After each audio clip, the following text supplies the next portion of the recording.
वह इस दुनिया में आ गया जहां इंसान अभी भी आदिम थे और रोजाना स्नान का विचार अभी तक नहीं आया था। महिलाएं केवल सबसे मजबूत के साथ ही संबंध बनाती थीं ताकि उनके बच्चे भी मजबूत हों और वह जल्दी ही आदिम जनजाति का राजा बन गया। अब सभी लड़कियां उसके बच्चे को जन्म देना चाहती थीं। गांव में समय तेजी से बीत गया। पूर्णिमा की रात जब वह शिकार के लिए बाहर गया तो उसने देखा कि उसके एक जाल में कुछ लटका हुआ है, इसलिए वह जांचने गया। लेकिन चूंकि कोई आवाज नहीं थी, ये जंगली जानवर नहीं लग रहा था। वह जल्दी से अपनी तेज कुल्हाड़ी के साथ देखने गया कि वह क्या था, और जो उसने देखा उससे वह हैरान रह गया। ये उसका दोस्त था जो उसके जाल में फंस गया था। वह एक काफी दिलचस्प मुद्रा में थी। उसकी आंखें पूरी खुशी से चमक उठीं। लड़की गुस्से में आ गई और पूछा कि क्या वह सिर्फ देखता रहेगा या मदद करेगा, लेकिन उसने कहा कि यह एक दुर्लभ दृश्य है। जबकि लड़की चिल्लाई कि वह उसकी पिटाई करने वाली है। वहीं आदमी ने पूछा कि क्या वह उसे उस छोटे पैर से मारेगी, और उसे चिढ़ाने के लिए उसने उसके पैर पर फूंक मारी। फिर उसने धीरे धीरे उसकी मालिश शुरू कर दी। एल्फ का चेहरा लाल हो गया और उसने कुछ अजीब आवाजें निकाली। तुम्हें आग से खेलना बंद कर देना चाहिए। अंत में वह और भी गुस्सा हो गई जब उसके लोग पास आने लगे। उसने तय किया कि वह उसे आजाद कर देगा, इससे पहले कि वे उसे वहां लटकी हुई देखें, उसके पैर फैले हुए। लेकिन इस राजा की जिंदगी हमेशा इतनी आसान नहीं थी। इससे पहले कि कबीले की महिलाएं उसके बच्चे को जन्म देना चाहती, उसे पुरुषों द्वारा शिकार किया गया था। तो चलिए इसे बेहतर समझने के लिए शुरुआत में वापस चलते हैं। सच्चाई यह है कि वह एक अजीब जगह पर जागा। जब वह अपना चेहरा धोने के लिए पानी ले रहा था तो उसने सोचा कि वह ऐसी जगह पर कैसे पहुंचा। आखिरकार बस कल ही वह शहर में सामान्य रूप से खरीदारी कर रहा था। अचानक उसने किसी को कुछ कहते सुना। लोग अजीब तरह से बात करते हुए उसकी ओर आ रहे थे और उसने सोचा कि वे कॉस्प्लेयर हैं। उसने जल्दी से पूछा कि वहां से बाहर कैसे निकला जाए, लेकिन बच्चे ने उस पर एक हड्डी फेंकी जो उसके कान के पास से निकल गई। वह 1 सेंटीमीटर से नहीं मरा, और अभी भी लोग कहते हैं कि 7 सेंटीमीटर छोटा होता है। वह जल्दी से दौड़ने लगा जबकि आदिवासी उसके पीछे चिल्ला रहे थे। उसके दिमाग में वे उसे कभी नहीं पकड़ पाएंगे क्योंकि वह पहले धावक था। हालांकि एक और प्रकार का भाला उसके पेट के किनारे से होकर निकल गया।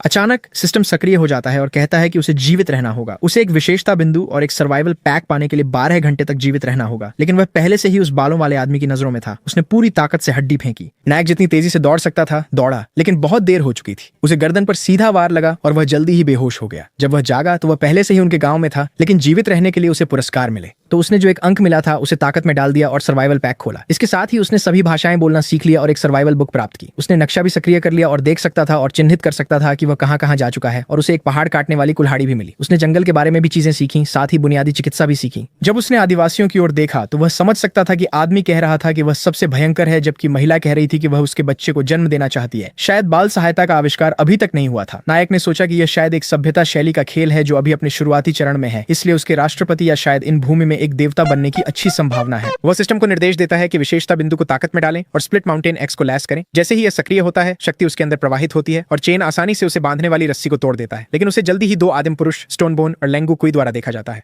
स्टोनबोन दूसरों को आदेश देता है कि चेन को भागने न दें। फिर वह और लेंगुकुई आगे बढ़ते हैं और उसे चेतावनी देते हैं कि कोई रास्ता नहीं है। पूरे आत्मविश्वास के साथ चेन चिल्लाता है और पूछता है कि वे उसके भगवान का अपमान करने की हिम्मत कैसे करते हैं। स्टोनबोन उसे घूरता है और पूछता है कि वह किस भगवान की बात कर रहा है। लेंगुकुई को देखकर चेन मान लेता है कि वही नेता है। वह घोषणा करता है कि स्वर्ग ने उसे उन पर शासन करने के लिए भेजा है, और चूंकि उन्होंने उसे नाराज किया है, सजा आ रही है। ये सुनते ही स्टोनबोन गुस्से में आ जाता है और सीधे चेन पर हमला करता है। तभी सिस्टम चेन को एक नया मिशन देता है, आदिम लोगों को डराना और उन्हें अधीन करना, ताकि वह उनका नेता बन सके। असफल होने पर वह स्प्लिट माउंटेन एक्स खो देगा। ये देखकर बहुत चेन तनाव में आ जाता है क्योंकि बिना कुल्हाड़ी के उसे नहीं लगता कि वह ऐसी जगह पर ज्यादा देर टिक पाएगा। हार मानने से इनकार करते हुए चेन स्टोनबोन के हमले का सामना करता है। टकराव इतना शक्तिशाली है कि उनके चारों ओर की जमीन फट जाती है। चेन इन आदिम लोगों की ताकत से चौंक जाता है। फिर भी वह जानता है कि उसका शरीर भी मजबूत हो गया है, इसलिए चेन पूरी ताकत से पीछे धकेलता है और उसकी हैरानी के लिए स्टोनबोन का हथियार आधा कट जाता है। पूरे शिविर में इस प्रदर्शन से सब हैरान रह जाते हैं। फिर अचानक चेन को महसूस होता है कि कुछ बहुत गलत हो गया है। उसे बुरा एहसास हो रहा है और वह सही है। स्टोनबोन चिल्लाता है कि सभी लोग एक साथ चेन पर हमला करें। पूरी तरह से हक्का बक्का चेन मुड़ता है और भागता है, ये सोचते हुए कि स्टोनबोन ने इसे द्वंद्व की तरह क्यों दिखाया, जबकि पूरी टोली एक 24 वर्षीय पर हमला कर रही है। जब एक लड़का उस पर झपटता है तो चेन एक तरफ हट जाता है और एक ही सहज चाल में पलटवार करता है। गुस्से में चेन उन्हें चेतावनी देता है कि उसे ज्यादा ना उकसाएं, यह दावा करते हुए कि वह मरने से पहले उनमें से 5 को गिरा सकता है और उन्हें पीछे हटने का आदेश देता है। उसे पता है कि अगर सभी जंगली उस पर टूट पड़े तो वह कुछ ही सेकंड में मर जाएगा। फिर उसकी हैरानी के लिए हर जंगली अचानक घबरा जाता है और उससे दूर भाग जाता है। चेन को नहीं पता क्यों फिर उसकी प्रणाली एक साइड मिशन प्रकट करती है, एक भयंकर सैबर टूथ को भगाकर आदिम लोगों की मदद करें। ये पहले ही स्वचालित रूप से स्वीकार कर लिया गया है। पहले तो चेन मिशन को देखकर भ्रमित हो जाता है, लेकिन जैसे ही उसे एहसास होता है कि एक कृपाण दांत वाला बाघ उसके ठीक पीछे खड़ा है, उसका भ्रम गायब हो जाता है। जैसे ही चेन उसे देखता है वह अपनी जान बचाने के लिए दौड़ पड़ता है। बाघ उसका पीछा करता है, उस पर झपटता है जब वह भागता है। घबराए हुए चेन सोचता है कि यहाँ सब कुछ उसे खाने पर क्यों तुला हुआ है। वह यह भी नहीं समझ पाता कि सिस्टम ने ऐसा मिशन क्यों सौंपा है। उसे पता है कि बाघ का एक कांटा उसके शरीर का आधा हिस्सा ले सकता है, और फिर अचानक उसे महसूस होता है कि उसके पंजे ने उसे घायल कर दिया है, जिससे वह बुरी तरह घायल हो गया है। चेन समझता है कि सीधी लड़ाई का कोई मतलब नहीं है, इसलिए वह खुद को शांत करने और सोचने के लिए मजबूर करता है। फिर वह आग से धुआं देखता है और याद करता है कि कृपाण दांती बाघ अधिकांश जानवरों की तरह आग से डरते हैं। चेन इसे अपने लाभ के लिए उपयोग करने का निर्णय लेता है। वह बाहर निकलने का एक तरीका योजना बनाना शुरू करता है, यहाँ तक कि बाघ को आमने सामने मुकाबला करने की चुनौती भी देता है। जब यह हमला करता है तो चेन इसे चकमा देने के लिए नीचे फिसलने की कोशिश करता है, लेकिन उसके डर के लिए जानवर उसके शरीर का उपयोग स्प्रिंगबोर्ड की तरह करता है और उसे छलांग लगाता है। हिल गया, चेन लेता है फिर से ये तय करते हुए कि फिल्मों ने उसे झूठ बताया है। विकल्प खत्म हो जाने पर वह अलाव की ओर दौड़ता है, पौधों और पास के आवरण का उपयोग करके वहां जीवित पहुंचने की कोशिश करता है। बचते और छिपते हुए चेन अंततः आग के पास पहुंच जाता है। वह एक जलती हुई लकड़ी उठाता है और उसे बाघ की ओर लहराता है, उसे डराने की कोशिश करता है। उसकी राहत के लिए जानवर वास्तव में आग से डरता है। चेन उसे लड़ने के लिए बुलाता है, लेकिन अंदर से वह प्रार्थना कर रहा है कि वह बस पीछे हट जाए। फिर वह एक अजीब आवाज सुनता है और तनाव में आ जाता है। सोचता है कि कहीं कोई और बड़ा राक्षस तो नहीं आ रहा। जैसे ही एक और जानवर की दहाड़ गूंजती है, कृपाण दांती बाघ डर के मारे सख्त हो जाता है और भाग जाता है। उसे भागते हुए देखकर चेन सोचता है कि उसे इतना बुरी तरह क्या डरा सकता था, और अगर वह भाग रहा है तो उसे आगे क्या करना चाहिए। फिर सिस्टम घोषणा करता है कि मिशन पूरा हो गया है और उसे 2 विशेषता अंक से पुरस्कृत करता है। फिर से आवाजें सुनकर चेन तय करता है कि उसकी सुरक्षा पहले आती है और वह उस क्षेत्र से बाहर निकल जाता है। वह सिस्टम से कहता है कि 1 पॉइंट ताकत में और 1 फुर्ती में जोड़ दे। उसकी गति बढ़ने के साथ वह आदिम लोगों की ओर तेजी से दौड़ता है। चेन तुरंत महसूस करता है कि वह कितना तेज और हल्का हो गया है। उसे जीवित देखकर स्टोनबोन हैरान है और पूछता है कि कृपाण दांती बाघ ने उसे क्यों नहीं खाया। चेन बस मुस्कुराते हैं और कहते हैं कि वह जानवर उनके लिए एक बिल्ली के समान था। उन्होंने उसे इतनी बुरी तरह हराया कि वह डर के मारे भाग गया। इसके बाद चेन मुस्कुराते हैं, उम्मीद करते हुए कि आदिम लोग अंततः उनकी प्रशंसा करेंगे। फिर चेन को एक और मिशन मिलता है, उन्हें घर बनाने, एक जनजाति बनाने और 18 दिनों के भीतर जनसंख्या को 50 तक बढ़ाने में मदद करनी है। वह समूह की गिनती करता है और महसूस करता है कि कुल मिलाकर केवल 15 लोग हैं, बच्चों सहित। 50 तक पहुंचने के लिए चेन निष्कर्ष निकालता है कि उसे अन्य जनजातियों को अपनी जनजाति में शामिल करना होगा। उस रात बाकी सब सो जाते हैं, लेकिन चेन नहीं सो पाता। वह भूखा है, इसलिए वह खुद खाना खोजने का फैसला करता है। वह देखता है कि आदिम लोग बिना किसी पहरे के सोने के लिए पर्याप्त साहसी हैं। फिर भी उसका पेट फिर से गुर्राता है और खाना प्राथमिकता बन जाता है। उसे पहले का भुना हुआ मेमना याद आता है, लेकिन वह हिचकिचाता है, असहज महसूस करता है। अगर कुछ एक कृपाण दांत वाले बाघ को डरा सकता है तो पास में कुछ वास्तव में भयानक होना चाहिए। चेन खुद को आश्वस्त करने की कोशिश करता है। उसे किसी भी हालत में खाना ढूंढना है और उम्मीद है कि वह उस राक्षस से नहीं टकराएगा। इसलिए कुल्हाड़ी हाथ में लेकर वह उस जगह की ओर बढ़ता है जहां उसने पहले भुना हुआ मेमना देखा था। कुछ देर बाद चेन सावधानी से उस क्षेत्र में पहुंचता है। वह सतर्कता से आगे बढ़ता है, किसी भी खतरे के लिए चौकस। जैसे ही वह करीब पहुंचता है, वह देखता है कि आसपास अन्य शिकार जानवर भी हैं। अब जब वह नेता है, चेन जानता है कि वह केवल अपने बारे में नहीं सोच सकता, इसलिए वह अन्य शिकार को भी इकट्ठा कर लेता है। लेकिन वापस जाते समय उसे एक अजीब सा एहसास होता है और अचानक वह एक गड्ढे में गिर जाता है। गुस्से में चेन चिल्लाता है कि वहां गड्ढा किसने खोदा। फिर वह ध्यान से देखता है और समझता है कि यह गड्ढा नहीं है, यह किसी राक्षस या विशाल जानवर का एक बड़ा पद चिन्ह है, कुछ ऐसा जो लगभग डायनासोर जैसा है। फिर चेन सोचता है कि कृपाण दांती बाघ को देखने के बाद उसे वास्तव में समझ जाना चाहिए था कि यह जगह सिर्फ आदिम नहीं है, बल्कि इतिहास के सबसे भयानक और घातक जीवों से भरी एक पूरी युग है। समझते हुए कि वह समय बर्बाद नहीं कर सकता, चेन तय करता है कि उसे जल्दी से सभी के लिए एक सुरक्षित जगह ढूंढनी होगी। अगले सुबह आदिवासी भोजन के लिए लड़ रहे हैं। तंग आकर चेन उन पर चिल्लाता है कि वे एक दूसरे से छीनना बंद करें। उसे एहसास होता है कि वे अभी भी विनम्रता या संसाधनों को बचाने के बारे में कुछ नहीं जानते और उन्हें बहुत कुछ सिखाना है। चेन घोषणा करता है कि वर्तमान भोजन पहले उन शिकारी को मिलेगा जो उस दिन उसके साथ गए थे। स्टोनबोन बताता है कि वे आमतौर पर बारी बारी से शिकार करते हैं और कल का समूह वह, एजन और हुआंगशु था। आज वो कहता है लुटिंग, हेजो जाओ और लेंगू कुई की बारी है। स्टोनबोन जोड़ता है कि अगर उनका राजा जा रहा है तो हर कोई जाना चाहता है। बाकी लोग सहमत होते हैं, लेकिन चेन लड़के सैम को देखता है, वही जिसने पहले उस पर हमला किया था। चेन समझता है कि सैम डर सकता है कि वह अभी भी उससे नाराज है, इसलिए वह उसे खुश करने का तरीका ढूंढने का फैसला करता है। चेन सभी से कहता है कि जो कोई भी चाहे वह उसके साथ आ सकता है। वह उनके घर बनाने के लिए जगह खोजने जा रहा है। यह सुनकर मिया नाम की एक लड़की आगे बढ़ती है और पूछती है कि घर क्या होता है। चेन ने समझाया कि घर वह जगह है जहां वे एक जनजाति के रूप में एक साथ रहेंगे, एक ऐसी जगह जो पेड़ की जड़ों की तरह इस परिवार और उनके बाद की पीढ़ियों को पोषण और सुरक्षा देगी। मिया खुश हो गई, दौड़कर चेन को गले लगाया और पूछा कि क्या वह अपने राजा के साथ रह सकती है। चेन मुस्कुराए और उसे हाँ कहा। जल्द ही सभी एक बड़े परिवार की तरह साथ रहेंगे। मिया इतनी उत्साहित हो गई कि उसने कह दिया कि राजा उसके साथ रहना और बच्चे पैदा करना चाहता है। फिर स्टोनबोन ने चेन से पूछा कि यह घर कहाँ बनाया जाएगा। चेन ने सभी को बुलाया और समझाया कि उन्हें उत्तर में पहाड़ों और दक्षिण में नदियों के साथ खुली जमीन ढूंढनी होगी जहां पीने और सिंचाई के लिए पानी हो, पशुओं के लिए चराई और चारा हो, साथ ही निर्माण के लिए लकड़ी और पत्थर हो। ये बीज और लकड़ी के पास होने से खेती और घरों के लिए भी सुरक्षित होगा। फिर चेन ने तय किया कि बस्ती समुद्र के पास भी होनी चाहिए, क्योंकि नदी का डेल्टा उपजाऊ मिट्टी प्रदान करेगा और बाद में समुद्री यात्रा सीखने के लिए एक अच्छा स्थान होगा। सैम ने कहा कि वह ऐसा ही एक स्थान जानता है। खुश होकर चेन ने पूछा कि क्या सैम उन्हें वहां ले जा सकता है। सैम ने कहा कि वह दूर नहीं है, लेकिन वहां जाने के खिलाफ चेतावनी दी। वहां गायों का एक झुंड था और वे खतरनाक थीं। ये बात चेन को केवल उलझन में डाल रही थी। गायों से डरने की क्या बात है जब वे बहुत सारा मांस और उपयोगी संसाधन प्रदान करती हैं। इसलिए उसने तय किया कि झुंड उनका शिकार बनेगा और सभी को तैयारी करने के लिए कहा। वे अपने भविष्य के घर की ओर पूर्व की दिशा में जा रहे थे। दृश्य उस स्थान पर बदल गया जहां सैम ने उन्हें ले जाया था। सैम ने चेन को आश्वस्त किया कि रास्ता सुरक्षित है, इसलिए वे बिना चिंता के आगे बढ़ सकते हैं। चेन ने उन्हें समय बर्बाद न करने को कहा और कहा कि उन्हें कृपाण दांत वाले बाघ से डरना नहीं चाहिए। उसे पहले ही भगा दिया गया था और अगर वह वापस आया तो वे उनकी रक्षा करेगा। सैम ने समझाया कि एक बार जब वे पहाड़ की चोटी पर पहुंचेंगे तो वे देख सकेंगे कि गायें कहां इकट्ठा होती हैं। शिखर पर सैम ने घबराते हुए सभी से छिपने को कहा। गायें नीचे थीं। चेन ने तुरंत सोचा कि क्या कोई और राक्षस भी पास में है। फिर उसने समुद्र की गंध महसूस की और अपने सिस्टम से नक्शा खोलने को कहा। जो उसने देखा उससे वह खुश हुआ। यह क्षेत्र एक शहर बनाने के लिए बिल्कुल सही लग रहा था। अचानक सैम ने उसे पीछे खींचा और चुप रहने का इशारा किया, चेतावनी दी कि झुंड उन्हें सुन सकता है।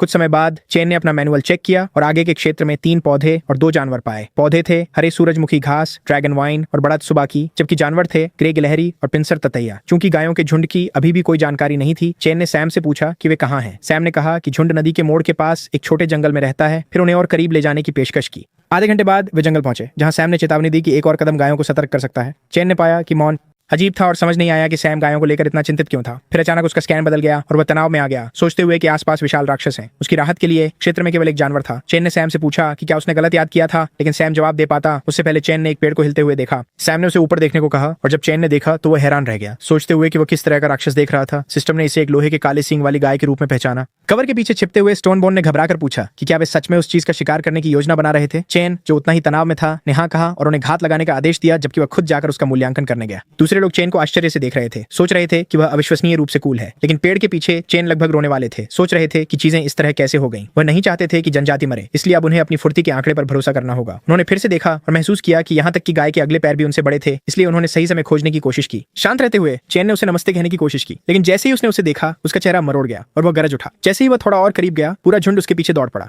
चैन नदी पार करते हुए चिल्लाया कि वे उसका पीछा करना बंद कर दें। जनजाति के पास उन्होंने पूरी तरह से गलत समझा, ये मानते हुए कि उनका राजा बहादुरी से पूरे झुंड को उनसे दूर ले जा रहा था ताकि उनकी रक्षा कर सके। जब वे आपस में फुसफुसा रहे थे, चैन ने बिना झिझक एक चट्टान से छलांग लगाई और उस पर उतर गया। अचानक पहाड़ी हिल गई और चैन ने सोचा कि अभी क्या हुआ था। नीचे देखकर उसने देखा कि एक गाय पहाड़ से टकरा गई थी क्योंकि वह रुक नहीं पाई थी। इससे चैन को पूरी झुंड को नीचे लाने का एक विचार आया, क्योंकि उसने समझ लिया था कि गायें इतनी ऊंचाई पर नहीं चढ़ सकती। जब उसने पीछे देखा तो चैन ने सोचा कि अब आगे क्या करना है। वो नीचे नहीं उतर सकता था क्योंकि नीचे गुस्साए गायें इंतजार कर रही थीं, इसलिए उसके पास ऊपर चढ़ते रहने के अलावा कोई चारा नहीं था। चैन और ऊपर चढ़ा और जब वो शीर्ष पर पहुंचा तो दृश्य ने उसे स्तब्ध कर दिया। ये वही था जिसकी वो तलाश कर रहा था।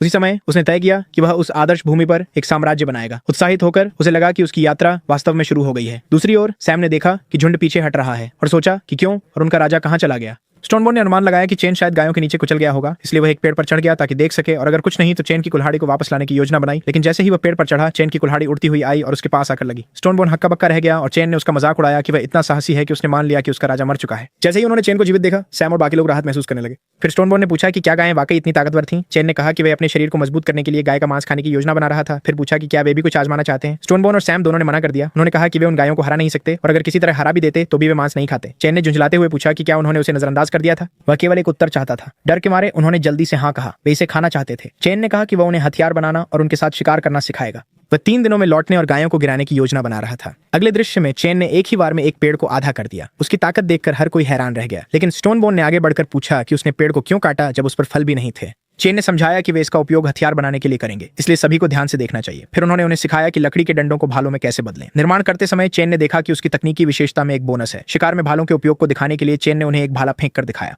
जनजाति चकित थी। इससे पहले उन्होंने केवल लकड़ी इकट्ठा की थी और कभी नहीं सोचा था कि यह कुछ इतना घातक बन सकता है। उत्साहित होकर उन्होंने कहा कि वे खुद भाले आजमाना चाहते हैं। चैन ने स्टोनबोन से पहले जाने को कहा। जब स्टोनबोन अभ्यास कर रहा था, चैन और भाले बनाता रहा। कुछ ही घंटों में पूरी जनजाति उनके साथ प्रशिक्षण ले रही थी। जैसे ही वे अभ्यास कर रहे थे, चैन ने लियू तेंग और हेजू झाओ को बुलाया और उन्हें एक साथ उस पर हमला करने के लिए कहा। दोनों गुस्से में उस पर झपटे, लेकिन चैन ने आसानी से दोनों हमलों को चकमा दे दिया। फिर उसने पलटवार किया और हेजू झाओ को बेहोश कर दिया। गुस्से में लियू तेंग ने फिर से हमला किया और इस बार थोड़ा खून निकालने में सफल रहा। सभी ने हैरानी से देखा। चैन ने लियू तेंग से कहा कि अगर भाले की नुकीली नोक का इस्तेमाल किया गया होता तो वह पहले ही मर चुका होता। लियू तेंग चिल्लाया कि उनका राजा भगवान जैसा है, वे उसे कभी हरा नहीं सकते। चैन ने समझाया कि वे कौशल के बजाय कच्ची ताकत पर निर्भर कर रहे थे। भाले का असली फायदा उसकी नोक में था। उन्हें दुश्मनों या शिकार के खिलाफ नुकीली नोक का सटीक उपयोग करना होगा। फिर उसने उन्हें फेंकने का अभ्यास शुरू करने के लिए कहा। उसने एक लक्ष्य स्थापित किया और उन्हें दूरी से फेंकने के लिए कहा। उन्होंने बारी बारी से प्रयास किया, लेकिन उनमें से कोई भी उसे नहीं मार सका। चैन ने सोचा कि शायद उनमें से किसी में भी कोई प्रतिभा नहीं है और उसने उन्हें जल्दी ही आंक लिया था। फिर अचानक एक भाला लक्ष्य पर लगा। चैन ने आश्चर्य से पलकें झपकाईं और बाकी लोग भी उतने ही चकित थे कि किसी ने वास्तव में निशाना साधा था। उसने मुड़कर देखा कि हुआंगशी वहां खड़ा था। चैन ने पूछा कि क्या उसने फेंका था और हुआंगशी ने बस पूछा कि क्या उसने जीत हासिल की है। चैन ने हाँ कहा और उसे इनाम के रूप में 2 भाले दिए। अचानक कोई दौड़ता हुआ आया और बताया कि एक जानवर आ रहा है।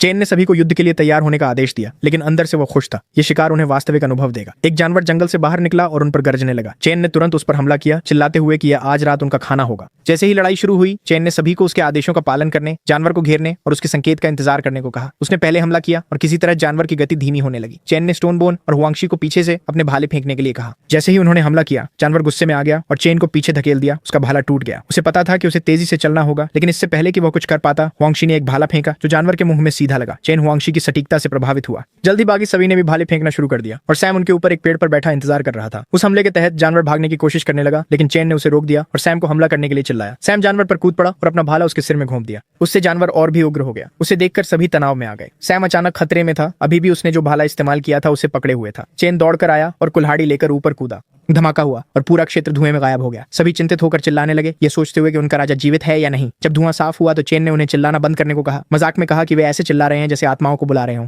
फिर उसने उनके प्रदर्शन की प्रशंसा की और घोषणा की कि वे उस रात अच्छा भोजन करेंगे, जिससे सभी तुरंत खुश हो गए। चैन ने सैम की विशेष प्रशंसा की कि उसने इतना अच्छा किया। फिर उसने हुआंगशे से कहा कि वह शिकार का एमवीपी था। अब से हुआंगशे उसके साथ शिकार पर जाएगा और चेन उसे नए हथियार परीक्षण के लिए देगा। कुछ समय बाद दृश्य फिर से बदल गया। स्टोनबोन ने अन्य जनजातियों के लोगों से शेखी बघारी कि कैसे उसने चेन की मदद से जानवर को गिराया था। जब मियां मांस का टुकड़ा लेकर गुजरी तो स्टोनबोन ने उसे पुकारा और मांस देने को कहा। मियां ने मना कर दिया, ये कहते हुए कि मांस उनके राजा के लिए अलग रखा गया था। उसने इसे चेन को पेश किया और उसने पूछा कि क्या वे सच में इसे कच्चा खाने वाले हैं। मियां ने उसे देखा और पूछा कि इसमें क्या गलत है। चेन ने कहा कि उसे याद है कि वे पहले आग पर खाना पकाते थे, इसलिए उसे समझ नहीं आया कि वे अब कच्चा मांस क्यों खा रहे थे। मियां ने समझाया कि उन्होंने पिछली बार आग का स्रोत खो दिया था, इसलिए उनके पास इसे बिना पकाए खाने के अलावा कोई विकल्प नहीं था। इससे चेन को यह सोचने पर मजबूर कर दिया कि आग ने सभ्यता की शुरुआत को कैसे चिह्नित किया। इसने जानवरों को दूर भगाया, आश्रय को सुरक्षित और अधिक रहने योग्य बनाया और भोजन को बेहतर बनाया। उसने तय किया कि जनजाति को एक और उपहार की आवश्यकता है। वह इन आदिम लोगों को आग बनाना सिखाएगा। उसने एक टूटी हुई भाला उठाई और उसे लकड़ी के ब्लॉक पर रगड़कर चिंगारी उत्पन्न की। फिर उसने उन्हें बताया कि लकड़ी के छिलके और पेड़ के रेशे को तने के खांचे में भरें, फिर अपनी हथेलियों के बीच छड़ी को घुमाएं ताकि घर्षण उत्पन्न हो और आग शुरू हो सके। जब आग की लपटें दिखाई दी तो पूरी जनजाति आश्चर्य में देखती रही और चेन की प्रशंसा करने लगी। स्टोनबोन चिल्लाने लगा कि उनके राजा ने आग बनाई है, ये सुनिश्चित करते हुए कि सभी ने सुना। चेन ने तुरंत उसे पकड़ लिया और उसे चुप रहने के लिए डांटा। कम प्रोफाइल बनाए रखना महत्वपूर्ण था। इसके तुरंत बाद चेन को एक इनाम मिला, 10 प्रौद्योगिकी अंक, और उसने महसूस किया कि ये अंक वास्तव में कमाना काफी आसान थे। शुरू में उसे नहीं पता था कि वे किस लिए थे, लेकिन जांच करने के बाद उसने सीखा कि प्रौद्योगिकी बिंदु वंशानुगत पट्टिकाओं की पहचान कर सकते हैं और प्रत्येक पहचान के लिए 10 बिंदु लगते हैं। जब चेन इसके बारे में सोच ही रहा था, सैम आया और कहा कि मांस बांटते समय उसने देखा कि जंगली सुअर ने हाल ही में बच्चों को दूध पिलाया था। इससे उसे संदेह हुआ कि बच्चे पास में ही हैं और क्षेत्र की खोज करने के बाद उसने वास्तव में उन्हें पाया। तुरंत चेन को एक साइड क्वेस्ट मिला, सुअर के बच्चों को बंदी बनाकर पालतू बनाना। सिस्टम ने पूछा कि क्या वह स्वीकार करना चाहता है। चेन ने मियां और सैम को साथ में भेजा ताकि वे शावकों को वापस ला सकें। उसने उन्हें सावधान रहने और छोटे सुअरों को चोट न पहुंचाने की चेतावनी दी। वह चाहता था कि वे सभी जीवित रहें। मियां ने सैम का हाथ पकड़ा और दोनों शावकों की ओर दौड़ पड़े। चेन ने तय किया कि उनके लौटने से पहले एक सुअर का बाड़ा बनाएगा, इसलिए उसने स्टोनबोन को खाने के बाद आने के लिए बुलाया। उसके लिए काम था। फिर दृश्य शाम को बदल गया, जब स्टोनबोन शाखाएं खींच रहा था और अपने दोस्तों से पूछ रहा था कि उनके राजा को इतनी सारी शाखाएं क्यों चाहिए। जब वे मान में वापस आए तो स्टोनबोन ने देखा कि सभी कुछ अनजान चीज बना रहे थे। हैरान होकर उसने हुआंगशे से पूछा कि यह क्या है। हुआंगशे ने कहा कि राजा इसे घास की रस्सी कहते हैं और ये उन बेलों से मजबूत है जो वे आमतौर पर इस्तेमाल करते थे। उसने ये भी समझाया कि इसे कैसे बनाना है। पहले उन्हें तिनकों को चिकना करना था, फिर धागों को पार करके इसे रस्सी में गूंथना था। स्टोनबोन और भी चिढ़ गया क्योंकि उसे अभी भी समझ नहीं आया कि क्या हो रहा है। चेन ने उसे कहा कि वह खड़ा न रहे और शाखाएं ले आए। फिर उसने सभी को शाखाएं उठाने और घास की रस्सियों को एक निश्चित पैटर्न में बांधने के लिए कहा। उन्हें कम से कम 5 लकड़ी के फ्रेम बनाने थे। इसके बाद चेन ने उन्हें बताया कि गड्ढों में फ्रेम सेट करें जो उसने खोदे थे, फिर ऊपर के हिस्सों को एक साथ बांध दें ताकि वे एक पिंजरे का आकार बना लें और इसे सावधानी से भूसे से ढक दें। जैसे ही यह पूरा हुआ, पूरा कबीला सुअर के बाड़े में दौड़ पड़ा और उस पर झगड़ने लगा। हर कोई वहां रहना चाहता था और राजा के बच्चों को जन्म देना चाहता था। चेन यह देखकर सख्त हो गया और उन्हें बताया कि सुअर का बाड़ा उनके लिए नहीं है। उसी समय सैम और मियां शावकों को लेकर वापस आए। चेन ने सैम से कहा कि वह सुअर के शावकों को पिगस्टाई के अंदर रख दे। ये सुनकर स्टोनबोन आंसुओं में चेन के पास दौड़ा और चिल्लाया कि वह ऐसा नहीं कर सकता। वह लगातार विरोध करता रहा, पूछता रहा कि इतनी अच्छी जगह जंगली सुअरों पर कैसे बर्बाद की जा सकती है। एजेंट भी चेन से चिपक गया, स्टोनबोन से सहमत होते हुए। वे सभी उस घोंसले में रहना चाहते थे। स्टोनबोन ने जोड़ा कि वे एक ऐसा घर चाहते थे जहां वे राजा के साथ गले मिल सके। चेन ने गुस्से में उन्हें धक्का दिया, कहते हुए कि उसे किसी आदमी के साथ गले मिलने में कोई दिलचस्पी नहीं है। फिर उसने कहा कि उसे परवाह नहीं है अगर वे अब सुअर के बाड़े को चाहते हैं, लेकिन एक बार जब सही घर बन जाएंगे तो उनमें से किसी को भी जगह नहीं मिलेगी। एजेंट ठिठक गया, फिर जल्दी से कहा कि अगर कोई बेहतर घोंसला है तो उसे कहीं और रहने में कोई आपत्ति नहीं है और चेन स्टोनबोन को यह दे सकता है। स्टोनबोन ने भी मना कर दिया। चेन ने शिकायतों को नजरअंदाज किया और सैम से कहा कि सभी जंगली सुअरों को सुअर के बाड़े में डाल दो। हुआंगशे ने आकर पूछा कि अगर ये जानवर खाने के लिए हैं तो वे जंगली सुअर क्यों पाल रहे हैं। चेन ने पूछा कि क्या वे बिना शिकार के भरपूर खाना चाहते हैं। हुआंगशे ने उत्सुकता से हाँ कहा और चेन ने समझाया कि अगर वे शावकों को पालें और अधिक पिगलेट्स का प्रजनन करें तो उनके पास एक स्थिर खाद्य आपूर्ति होगी। इससे जानवरों को पालतू बनाने का कार्य पूरा हो गया और चेन को उसका इनाम मिला। जब उसने इसे खोला तो उसे आपूर्ति चेस्ट में नमक का एक पैकेट मिला और तले हुए क्लैम्स की एक रेसिपी भी सीखी। चेन इनाम को देखकर सोचने लगा कि क्या सिस्टम उसे शेफ बनाना चाहता है उनके आदिम स्तर की तकनीक के बावजूद। सिस्टम ने संकेत दिया कि रेसिपी कार्यों को पूरा करने से विशेष पुरस्कार मिल सकते हैं। ये देखकर चेन ने खाना बनाने की कोशिश करने का निर्णय लिया। उस रात देर से बाकी सभी सो रहे थे, केवल चेन और सैम अभी भी जाग रहे थे। चेन ने सैम की हर दिन कड़ी मेहनत करने के लिए प्रशंसा की। सैम ने कहा कि चूंकि उसने उन्हें पकड़ते समय परेशानी पैदा की थी इसलिए उसे लगा कि अधिक सहन करना सही है। चेन हंसा, उसे गले लगाया और सैम को आश्वस्त किया कि वह कोई नाराजगी नहीं रखता। फिर उसने पूछा कि क्या उनके जैसे कोई अन्य कबीले पास में रहते हैं। सैम ने कहा कि वे कुछ से मिले थे लेकिन कोई भी दोस्ताना नहीं था और वे उसके अपने लोगों से काफी अलग दिखते थे। चेन ने उससे पूछा कि वे जनजातियां कहाँ थीं। सैम ने कहा कि वह 3 पास के कबीले जानता था, नारियल ग्रोव कबीला, बे कबीला और विशाल पत्थर कबीला। वे सभी काफी दूर थे। उनके किसी भी क्षेत्र में पहुंचने में कम से कम एक पूरा दिन और रात का सफर लगता था। चेन ने प्रत्येक समूह के बारे में विवरण पूछा। सैम ने नारियल ग्रोव कबीले से शुरू किया। लगभग 30 या 40 लोग, लड़ाई पसंद नहीं करते, लंबी दूरी की यात्रा में अच्छे और एक शक्तिशाली महिला द्वारा नेतृत्व किया जाता है। अगला था बे कबीला जो भी 30 या 40 लोगों का था लेकिन बहुत अधिक डरावना था। सैम के अनुसार वे हमेशा आपस में लड़ते रहते थे।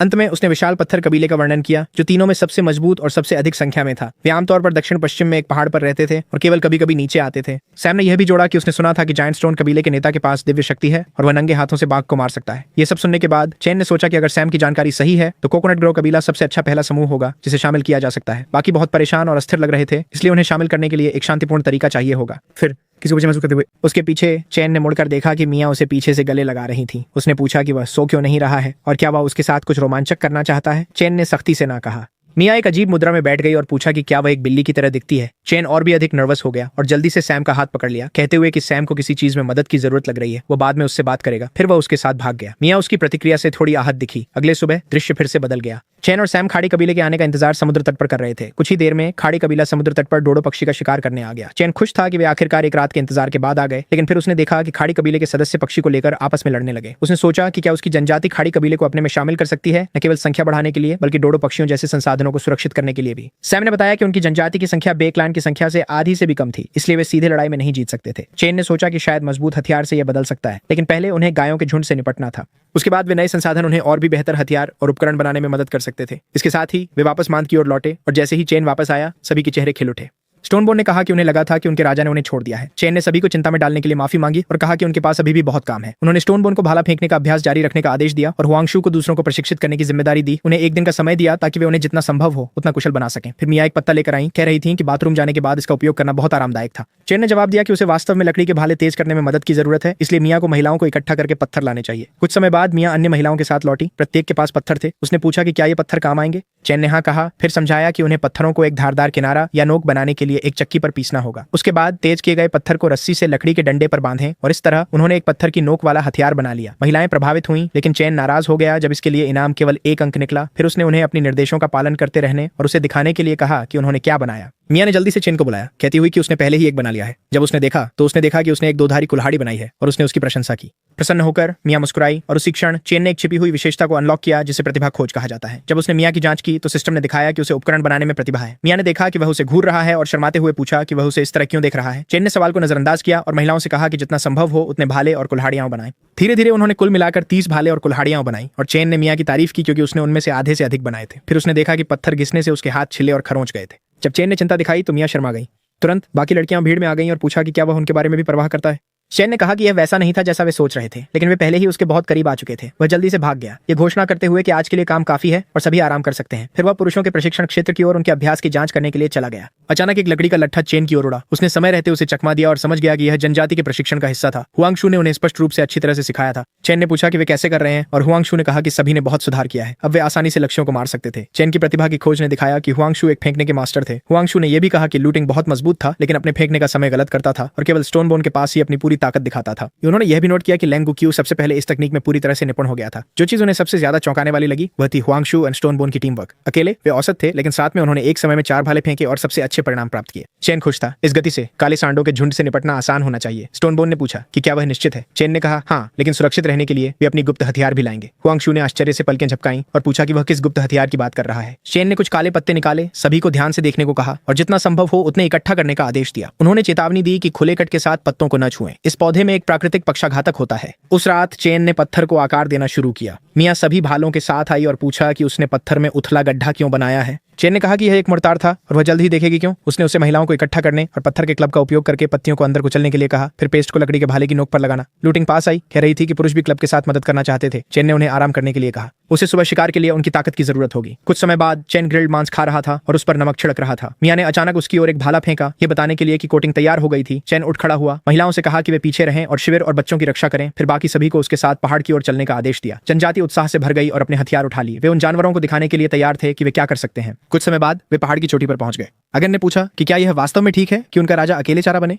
वह स्पष्ट रूप से खतरे को लेकर चिंतित था। स्टोनबोन ने जवाब दिया कि उनका राजा बेहद शक्तिशाली है, इसलिए उसे कुछ नहीं होगा। सैम ने बीच में कहा और सभी को तैयार रहने को कहा। नदी के पास कुछ हिल रहा था। स्टोनबोन ने मियाँ और अन्य महिलाओं से कहा कि वे समय पर भाले बांटें, खासकर सैम को। जब वे पहाड़ पर अपनी स्थिति में हों, उनका राजा सब कुछ दांव पर लगा रहा था और उसे खोना कोई विकल्प नहीं था। तो यह हुआ था। 10 मिनट पहले चैन काले सांडों के पास घूम रहे थे। सोच रहे थे कि पिछली बार की तरह स्टोन माउंटेन की ओर भागना अभी भी सबसे अच्छा रास्ता था, लेकिन सतर्क रहने के लिए उन्होंने पहले एक छोटे को लुभाने का फैसला किया। वह एक छोटे सांड के पास गया और उस पर एक पत्थर फेंका। फिर उसने जोर से खुद को गिरोह का नेता घोषित किया और उसे लड़ाई के लिए ललकारा। काला सांड तुरंत गुस्से में आ गया और अचानक 3 सांड चैन के पीछे दौड़ पड़े। भागते हुए चैन ने स्टोनबोन से पहले काले सांड को निशाना बनाने के लिए कहा। स्टोनबोन ने तुरंत सभी को तैयार होने का आदेश दिया। फिर भाले एक साथ चले। ये काम कर गया। काले सांडों को चोट लगी। उस मौके का फायदा उठाते हुए सैम ने भाले सीधे उनकी गर्दनों पर फेंके। सांड पहाड़ से टकरा गए और चैन एक चट्टान पर चढ़ने के लिए कूदा, लेकिन उसका हाथ फिसल गया। आखिरी क्षण में स्टोनबोन ने उसे पकड़ लिया और सुरक्षित खींच लिया। चैन ने सभी को आदेश दिया कि जब तक सांड कमजोर हैं, हमला जारी रखें, ताकि हमला जारी रहा।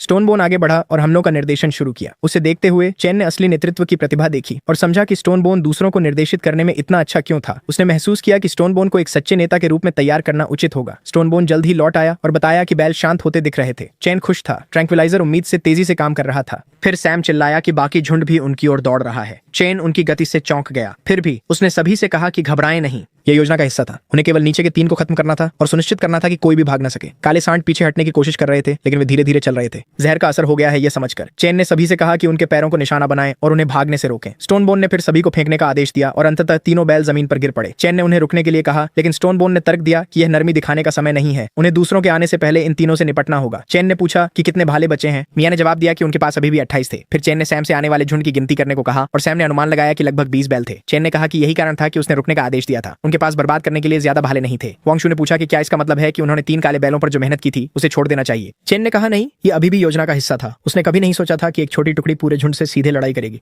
शुरू से ही असली लक्ष्य नेता था। एक बार जब वह प्रमुख गिर जाता तो बाकी सब बिखर जाते। उसे बाहर लाने के लिए उन्हें चारा चाहिए था, इसलिए उन काले सांडों को जीवित रहना था और उन्हें भागने नहीं दिया जा सकता था। चैन ने जोड़ा कि उसने मूल रूप से केवल एक सांड का उपयोग करने की योजना बनाई थी, लेकिन अतिरिक्त 2 ने उनसे अपेक्षा से कहीं अधिक भाले ले लिए। अचानक सैम चिल्लाया कि वह काले बैलों के नेता को देख सकता है और वह एक विशाल राक्षस जैसा दिख रहा था। नेता गरजा और पूरा झुंड पहाड़ की ओर दौड़ने लगा ताकि उसे टक्कर दे सके। शुरुआत में चैन और अन्य सोच रहे थे, क्या सांड पागल हो गए हैं? लेकिन चैन ने जल्दी ही समझ लिया कि बॉस की अभी लड़ने की कोई मंशा नहीं थी। फिर उन्होंने महसूस किया पहाड़ खुद गिरने लगा था। चैन ने सबको पीछे हटने और सुरक्षित स्थान खोजने के लिए चिल्लाया, लेकिन मियां समय पर नहीं भाग सकी और पहाड़ का हिस्सा टूटने पर गिर गई। बिना किसी हिचकिचाहट के चैन उसके पीछे कूद गया और एगन को पीछे आने के लिए कहा। हेजू जियाओ और लेंगू क्यू भी मदद के लिए नीचे आए। अब लड़ाई के अलावा कोई चारा नहीं था। हेजू जियाओ ने एगन से पूछा कि क्या उन्हें सांडों पर हमला करना चाहिए, लेकिन एगन ने उसे बिना सोचे समझे काम न करने और उनके नेता के आदेश का इंतजार करने को कहा। इस बीच चैन तनाव में था। उसे एहसास हुआ कि बैल के नेता ने पहले ही उसके जाल को भांप लिया था। यह बुद्धिमत्ता उसे निराश कर रही थी। स्टोनबोन ने पहाड़ पर मौजूद लोगों से कहा कि वे अपने नेता की रक्षा करें, लेकिन चैन ने उन्हें रुकने के लिए चिल्लाया। उन्हें ऊपर रहकर भालों से हमला करना था। फिर लड़ाई सच में शुरू हो गई। चैन ने अपनी कुल्हाड़ी से लड़ाई की, जबकि बाकी लोग भाले और पत्थर की कुल्हाड़ियों का इस्तेमाल कर रहे थे। एक साथ काम करके बचाव करते हुए और समन्वित तरंगों में सांडों पर हमला करते हुए वे उनमें से कई को घायल करने में सफल रहे। स्टोनबोन ने मौके का फायदा उठाया और ऊपर के लोगों को झुंड पर भाले बरसाने के लिए प्रेरित किया। कुछ सांड गिर गए और अचानक पूरा झुंड रुक गया, जैसे कि बॉस ने उन्हें कुछ कहा हो। चैन को आश्चर्य हुआ जब सांड पीछे हटने लगे। उसने सोचा कि शायद उन्हें पीछे हटने का आदेश दिया गया था ताकि बॉस अकेले लड़ सके। फिर बारिश शुरू हो गई और सांड बॉस आगे बढ़ा, गहरी सांस ली और अपने मुंह से आग उगली। चैन ने तुरंत सभी को बिखरने और बचने के लिए चिल्लाया। विस्फोट इतना शक्तिशाली था कि उसने पहाड़ में एक छेद कर दिया, यहाँ तक कि ऊपर तक का रास्ता भी खोल दिया। जनजाति भयभीत हो गई। कोई नहीं बता सकता था कि यह गर्जना थी या कोई झटका, लेकिन प्रभाव ने कुछ ही सेकंड में उनके हौसले को चकनाचूर कर दिया। यह देखकर चैन ने एगन को आदेश दिया कि वह मियां और दूसरों को उत्तर की ओर ले जाए, जबकि वह खुद बॉस बैल का ध्यान आकर्षित करे। उसने स्टोनबोन से कहा कि वह उसके संकेत का इंतजार करे और बैल बॉस का सामना करे, ये घोषणा करते हुए कि वह उसका प्रतिद्वंद्वी होगा। वे आमने सामने भिड़ गए। चैन ने उसे रोकने की कोशिश की, लेकिन बॉस बैल ने उसे आसानी से एक तरफ फेंक दिया। चैन ने उस रास्ते का उपयोग करने पर विचार किया जो राक्षस ने खोला था, लेकिन बॉस बैल ने उसका पीछा किया और पहाड़ से टकरा गया, जिससे एक बड़ा विस्फोट हुआ। हर कोई देखने वाला तनाव में आ गया, डरते हुए कि उनका नेता मर चुका है। फिर भी उन्होंने पीछे हटने से इनकार कर दिया और अंत तक लड़ने का संकल्प लिया। तभी अचानक चैन की कुल्हाड़ी चमकी और उसने बॉस बैल के सिर पर वार किया। वह अभी भी जीवित था। वह कुछ क्षण पहले पहाड़ में बने छेद का उपयोग करके बच गया था। चैन ने यहाँ तक कि बॉस का मजाक उड़ाया कि उसने उसे बख्श दिया अंदर से।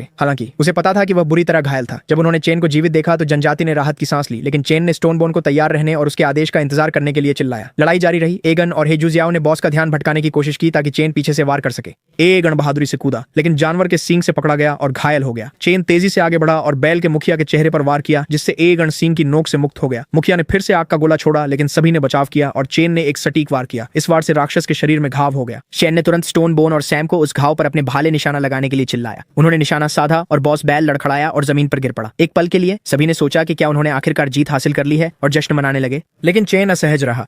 यहाँ तक कि उनके नेता के गिरने के बाद भी बाकी झुंड वहीं खड़ा रहा, इंतजार करता हुआ। फिर अचानक बॉस बैल फिर से उठ खड़ा हुआ और चैन पर झपट पड़ा, एक उग्र ज्वाला की धारा छोड़ते हुए। स्टोनबोन और हुआंगशू इस दृश्य से स्तब्ध थे और चैन भी तनाव में आ गया, ये महसूस करते हुए कि उसने एक घातक क्षण के लिए अपनी सतर्कता खो दी थी। अब बैल बॉस ने अपने शरीर से भाला खींचा और सीधे चैन की ओर फेंक दिया, घायल और हिलने में बहुत धीमा। चैन ने सोचा कि यह अंत हो सकता है। फिर उसकी हैरानी के लिए मियां उनके बीच आ गई और खुद भाला ले लिया। चैन अविश्वास में जम गया। मियां के साथ बिताए पलों की बात उसके दिमाग में दौड़ गई। अचानक चैन के अंदर शुद्ध क्रोध का उबाल आ गया। यहाँ तक कि जब सिस्टम ने चेतावनी दी कि उसका शरीर ओवरलोड हो रहा है, चेन ने इसे नजरअंदाज कर दिया और सीधे बैल की ओर झपटा। उसने अपनी पूरी ताकत से अपनी तलवार नीचे लाई, बैल बॉस को सिर से पूंछ तक चीर दिया। इस बार राक्षस सचमुच चेन के पूरी ताकत वाले वार से दो हिस्सों में बंट गया। क्रोध से भरे हुए चेन ने बाकी बैलों पर गरजते हुए उन्हें चुनौती दी कि जो भी जानवर मरना चाहता है वह आगे आए। लेकिन जैसे ही झुंड ने एक दूसरे की ओर देखा, चेन ने एक कदम आगे बढ़ाया और वे घबराकर भाग गए। जब वे भाग गए तो चेन ने आखिरकार राहत की सांस ली, लेकिन उसका सिस्टम ने तुरंत चेतावनी दी कि उसकी जान खतरे में है। एक पल बाद उसने खून उगला और धीरे धीरे बेहोश होने लगा। सभी लोग दौड़ पड़े, लेकिन बेहोश होने से पहले चेन ने मियां की ओर देखा और उन्हें हेमोस्टेटिक मरहम लाने और लगाने के लिए कहा। कई दिन बाद एक सुअर के बाड़े में चेन आखिरकार अपनी बेहोशी से जागा।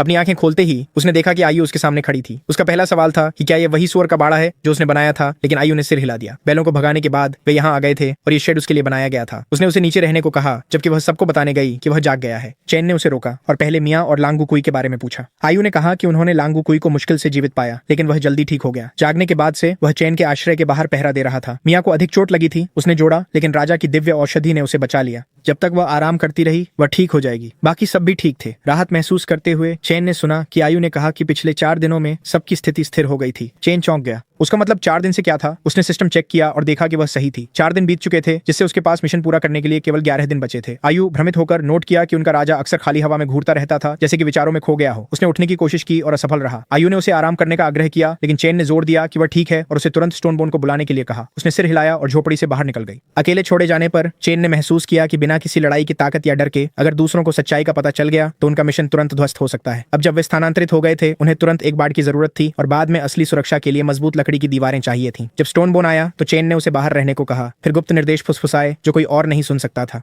स्टोनबोन तुरंत चेन द्वारा सौंपे गए काम को संभालने के लिए निकल गया, लेकिन चेन जानता था कि यह अभी भी पर्याप्त नहीं था। वे पिछली गलती को दोहरा नहीं सकते थे। इस बार हर विवरण त्रुटिहीन होना चाहिए। इसके बाद चेन ने लांगू कुई से कहा कि उसके पास एक और काम है। लांगू कुई ने पूछा कि वह क्या है और चेन ने उसे काले बैल राजा की हड्डियां और खाल इकट्ठा करने का आदेश दिया, खाल को जितना संभव हो सके उतना सही रखने के लिए। लांगू कुई को आश्चर्य हुआ जब चेन ने इस काम के लिए अपना हथियार भी सौंप दिया। उनके जाने के बाद आयु ने फिर से चेन से आराम करने को कहा। उसने मना कर दिया, कहते हुए कि उसे अभी भी उससे बात करनी है। उसने उसे अंदर आने के लिए कहा ताकि वे निजी में बात कर सकें। जैसे ही वह अंदर आई, चेन ने समझाया कि उसने दूसरों को इसलिए भेजा क्योंकि उसके लिए एक महत्वपूर्ण मिशन था। आयु ने तुरंत सहमति जताई। फिर उसने अपने कपड़े उतारने शुरू कर दिए, यह सोचकर कि वह कुछ रोमांटिक चाहता है। घबराकर चेन ने आयु से कहा कि उन्हें वापस पहन ले। अपनी गलती का एहसास होते ही आयु शर्मा गई। चेन ने जल्दी से स्पष्ट किया कि वह चाहता था कि वह एक प्रदर्शन करे, क्योंकि वह किसी को नारियल ग्रोव कबीले के साथ बातचीत करने और उन्हें चेन के शासन के अधीन करने के लिए भेजने की योजना बना रहा था। आयु ने तनाव में पूछा कि क्या बड़ा कोकोनट ग्रोव कबीला वास्तव में उनके साथ जुड़ने के लिए सहमत होगा। चेन ने कहा कि यही कारण है कि उन्हें अपनी ताकत दिखानी होगी और कोकोनट ग्रोव कबीले को तुरंत झुकने के लिए मजबूर करना होगा। उसने आयु को चुनने के 2 कारण बताए। पहला, जनजाति महिलाओं द्वारा शासित थी, इसलिए एक महिला के रूप में वह उनसे बेहतर संवाद कर सकती थी। दूसरा, केवल वही उसकी वास्तविक स्थिति जानती थी कि उसके पूरे हमले ने उसके शरीर को बर्बाद कर दिया था। मरहम ने इसे और खराब होने से रोक दिया, लेकिन उसे अभी भी उचित उपचार की आवश्यकता थी। मुस्कुराते हुए आयु ने पूछा कि क्या वे कोकोनट ग्रोव कबीले को डराने के लिए छल करने की योजना बना रहे थे। उसने कहा कि उसे ठीक ठीक पता है कि क्या करना है, इसलिए चेन को बस आराम करना चाहिए और उसे इस पर छोड़ देना चाहिए। कुछ समय बाद सैम और आयु कोकोनट ग्रोव कबीले की ओर जा रहे थे। सैम ने चेतावनी दी कि भले ही कबीला संघर्ष से नफरत करता हो, अब उन्हें उकसाने का समय नहीं है। आयु ने कहा कि वह समझती है और वे आगे बढ़ते रहे। जब वे अंततः पहुंचे तो सैम ने एक झरना दिखाया जहां कोकोनट ग्रोव की लड़कियां स्नान कर रही थी। फिर उसने उस कबीले के नेता की पहचान की जिससे वे मिलने आए थे, लेकिन जब वे बात कर रहे थे तो कुछ कोकोनट ग्रोव के सदस्यों ने उन्हें देख लिया। थोड़ी देर बाद आयु और सैम को कोकोनट ग्रोव कबीले की नेता लिसा के सामने लाया गया। लड़कियों ने बताया कि उन्होंने इस जोड़ी को इधर उधर घूमते हुए पकड़ा था, जो उनके नेता से मिलने के लिए दूत होने का दावा कर रहे थे। सैम ने विरोध किया। वे साधारण आगंतुक नहीं थे, बल्कि उनके राजा द्वारा नियुक्त राजदूत थे। लिसा ने केवल उनका मजाक उड़ाया, कहा कि आयु एक दासी की तरह दिखती है और पुरुष मछली के मांस के टुकड़े लाए जो मुश्किल से कुछ दिनों के लिए किसी को खिलाते थे। फिर उसने सम को आयु से अलग करने का आदेश दिया। आयु ने पलटकर कहा कि उसने उम्मीद की थी कि कोकोनट ग्रोव की रानी अधिक दूरदर्शी होगी। चूंकि वह नहीं थी, इसलिए मांस का पहाड़ जिसे वे पेश करने वाले थे वह बेक्लान को जाएगा। लिसा ने अपने लोगों को रोका और आयु से जारी रखने को कहा। फिर पूछा कि क्या उसने सच में मांस का पहाड़ कहा था। आयु ने इसकी पुष्टि की, समझाते हुए कहा कि वह उत्तरी नदी के पास के विशाल काले बैलों की बात कर रही थी। लिसा ने पूछा कि क्या वे झुंड का शिकार करने के लिए कोकोनट ग्रोव कबीले के साथ मिलकर काम करना चाहते हैं। आयु हंसी और उसे उन्हें कम न आंकने के लिए कहा। उन्होंने पहले ही काले बैलों का सफाया कर दिया था और अब नदी का क्षेत्र उनका था। नारियल ग्रोव की महिलाएं स्तब्ध थीं, फुसफुसाते हुए कह रही थीं कि आयु झूठ बोल रही होगी। पिछली बार उनके अपने कबीले को उसी झुंड ने लगभग कुचल दिया था। लिसा उठी और पूछा कि क्या आयु समझती है कि जो लोग उससे झूठ बोलते हैं उनके साथ क्या होता है। आयु ने कोई झिझक नहीं दिखाई। उसने कहा कि सबसे बड़ा सांड भी उनके राजा के सामने गिर चुका है और अगर लिसा को शक है तो वह खुद आकर देख सकती है। जब एक लड़की ने लिसा को चेतावनी देने की कोशिश की, आयु ने इसे हंसी में उड़ा दिया, मजाक करते हुए कहा कि अगर उनके राजा चाहें तो वह पूरे कोकोनट ग्रोव कबीले को समतल कर सकते हैं। सैम ने उसका समर्थन किया, कहते हुए कि वे लड़ने नहीं आए थे, वे उपहार और उनके राजा का निमंत्रण लाए थे। उनकी ईमानदारी पर शक क्यों करना। फिर आयु ने तीखे स्वर में कहा कि अगर रानी खुद आने से डरती हैं तो कम से कम किसी को मांस लेने के लिए भेज सकती हैं। आयु की आवाज में वह तीखापन देखकर लिसा तनाव में आ गई, हालांकि उसने उन्हें कोई चाल न चलने की चेतावनी दी। एक पल बाद आयु और सैम लिसा और उसके समूह के साथ लौटे। सैम ने घोषणा की कि वे वापस आ गए हैं, लेकिन स्टोनबोन ने उस पर चिल्लाया कि इतना हंगामा न करे और घरों में मदद करने जाए। ये सुनकर लिसा की एक लड़की ने पूछा कि ये घर क्या है। फिर आयु ने चेन को सूचित किया कि कोकोनट ग्रोव कबीला आ गया है। जैसे ही लिसा ने चेन को देखा वह सख्त हो गई। उसे ऐसा लगा जैसे वह किसी प्राचीन जानवर का सामना कर रही हो। वास्तव में चेन ने जानबूझकर खुद को एक प्रागैतिहासिक राक्षस की तरह तैयार किया था। उसने आयु से कहा कि उसने अच्छा काम किया है और उसकी भारी उपस्थिति ने लिसा को और अधिक असहज कर दिया। फिर झाड़ियों से एक आवाज आई। वहां मियां, लांगुकुई और एगन छिपे हुए थे। चेन ने सभी घायलों को नजरों से दूर रहने का आदेश दिया था, लेकिन एगन ने स्वीकार किया कि वह बस ये जानने की उत्सुकता थी कि कोकोनट ग्रोव की रानी कैसी दिखती थी। फिर चेन ने लिसा और उनके परिवार को उनके अनुरोध को मानने और उनके क्षेत्र में आने के लिए धन्यवाद दिया। एक कोकोनट ग्रोव लड़की ने तुरंत पूछा कि मांस कहाँ है। चेन ने शांति से कहा कि यह पास में है और वे जितना ले जा सकते हैं उतना ले सकते हैं। जब वे वहां पहुंचे तो मांस के एक पहाड़ को देखकर वे स्तब्ध रह गए। हेजू जियान और लूतेंग पहले से ही उसे काट रहे थे। एक कोकोनट ग्रोव लड़की कुछ लेने के लिए आगे बढ़ी, लेकिन उन्होंने उसे चेतावनी दी कि मांस बेहद सख्त है। उसने लकड़ी की छड़ी से काटने की कोशिश की और छड़ी दबाव में टूट गई। लूतेंग और हेजू जियान हंस पड़े। लड़की चिल्लाई, पूछते हुए कि क्या मजाक था, और कहा कि उन्होंने केवल बैलों को पकड़ा क्योंकि झुंड में अफरा तफरी मची हुई थी। हेजू जियान ने जवाब दिया, पूछते हुए कि क्या वह लड़ना चाहती है। उसी समय चेन की कुल्हाड़ी उनके बीच जमीन पर गिरी, जिससे कोकोनट ग्रोव की लड़कियां डर के मारे पीछे हट गईं। उसने बहस को रोकने के लिए उसे वहां फेंका था। लिसा, जो स्पष्ट रूप से घबराई हुई थी, ने पूछा कि वह किस प्रकार का हथियार था। यह उनके लोहे की लकड़ी की शाखाओं और हड्डी के चाकुओं से कहीं बेहतर था। चेन ने उसे अपने पांगु कुल्हाड़ी का उपयोग करके कोकोनट ग्रोव कबीले के लिए मांस काटने को कहा। हेजू जियान ने शिकायत की कि लड़कियों ने ही इसे शुरू किया था, लेकिन चेन ने उसे सख्ती से आदेश दिया कि जैसा कहा गया है वैसा ही करो। बड़बड़ाते हुए हेजू जियान ने आदेश का पालन किया और बुदबुदाया कि लड़कियां भाग्यशाली थीं। चेन ने लिसा से कहा कि वह सुनिश्चित करेगा कि वह बिना किसी समस्या के मांस ले सके। वह हमेशा अपना वादा निभाता था, यह उसका सिद्धांत था। घबराते हुए लिसा ने पूछा कि उसने बैल के झुंड को कैसे जीता। चेन ने जवाब दिया कि वह आपसी विश्वास से सीखेगी या व्यक्तिगत अनुभव से, ये इस पर निर्भर करता है कि आगे क्या होता है। फिर उसने लिसा से कहा कि आज का काम खत्म करो, मांस ले लो और चली जाओ। लिसा ने जवाब दिया कि लिसा ने उसे निर्दयी कहा।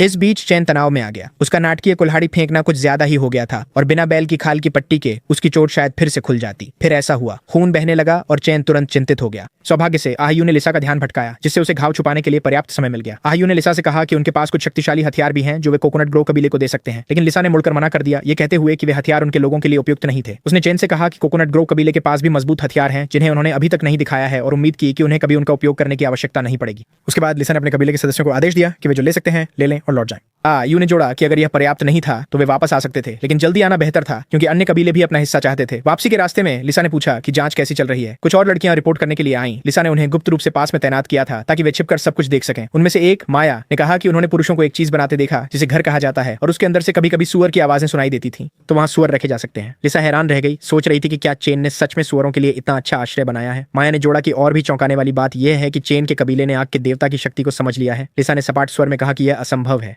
माया ने बताया कि उन्होंने आग को कहीं से प्रकट होते देखा और उसका उपयोग मांस भूनने के लिए किया। वह कुछ और कहने से पहले झिझकी, लेकिन लिसा ने उसे साफ साफ बोलने के लिए कहा। फिर माया ने कहा कि चेन के कबीले में कुल मिलाकर 10 से थोड़े अधिक लोग थे, जिनमें कुछ बच्चे और बूढ़े आदमी शामिल थे।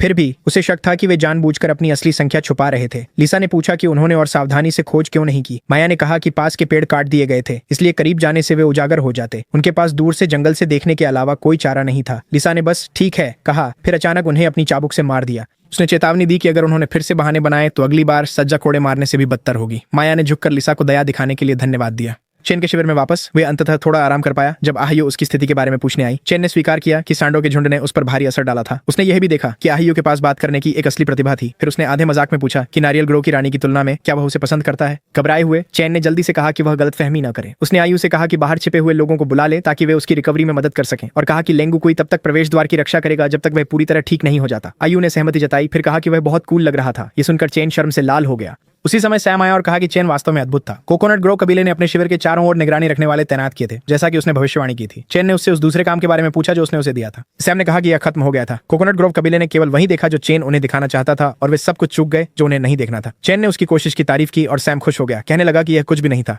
वह स्टोनबोन और दूसरों की मदद करने के लिए घर बनाने जा रहा था। सैम के जाने के बाद आयु ने पूछा कि क्या चेन सच में सोचते हैं कि कोकोनट ग्रोव कबीला स्वेच्छा से उनके साथ जुड़ जाएगा। चेन ने कहा कि यह बताना अभी जल्दबाजी होगी, योजना केवल आधी पूरी हुई थी। अगली बार जब कोकोनट ग्रोव कबीला आएगा वे दूसरे हिस्से की शुरुआत कर सकते थे। फिर चेन अपने शेड में आराम करने गए और अपनी आपूर्ति की जांच की, ये देखकर कि उनके पास केवल 11 दिन बचे हैं, जो पूरी तरह से ठीक होने के लिए पर्याप्त समय नहीं है। उन्होंने सिस्टम से गोदाम खोलने के लिए कहा और पाया कि केवल एक पैकेट नमक और एक ट्यूब हीमोस्टेटिक मरहम बचा है। सिस्टम ने यह भी दिखाया कि उनका कुल्हाड़ा पांगु के कुल्हाड़े में अपग्रेड हो गया है। चौंककर चेन ने सोचा कि यह कब हुआ था। वह और भी अधिक बेचैन हो गया जब उसे एहसास हुआ कि उसने इसे उस सुबह लेंगुकुई को कुल्हाड़ी सौंपने के बाद ही खो दिया होगा। फिर उसने अपने भालों की जांच की और स्क्रीन पर सक्रियण की शर्त रक्त बलिदान पड़ी। चेन ने अनुमान लगाया कि यह तब सक्रिय हुआ जब वह लड़ाई के दौरान घायल हुआ था। विवरण के अनुसार विश्व निर्माण के लिए सटीक समय की आवश्यकता थी, न तो बहुत जल्दी और न ही बहुत देर से। उसने संक्षेप में सोचा कि क्या अन्य हथियारों में भी उसकी कुल्हाड़ी की तरह छिपी हुई विशेषताएं हैं, लेकिन इस विचार को छोड़ दिया। प्रत्येक हथियार की शायद अलग अलग शर्तें थीं। इसे भाग्य पर छोड़ना बेहतर है। अगले उसने अपनी बाकी वस्तुओं की समीक्षा की और देखा कि हेमोस्टेटिक मरहम केवल एक बार और उपयोग के लिए पर्याप्त था, इसलिए उसने इसे एक वास्तव में महत्वपूर्ण क्षण के लिए बचाने का निर्णय लिया।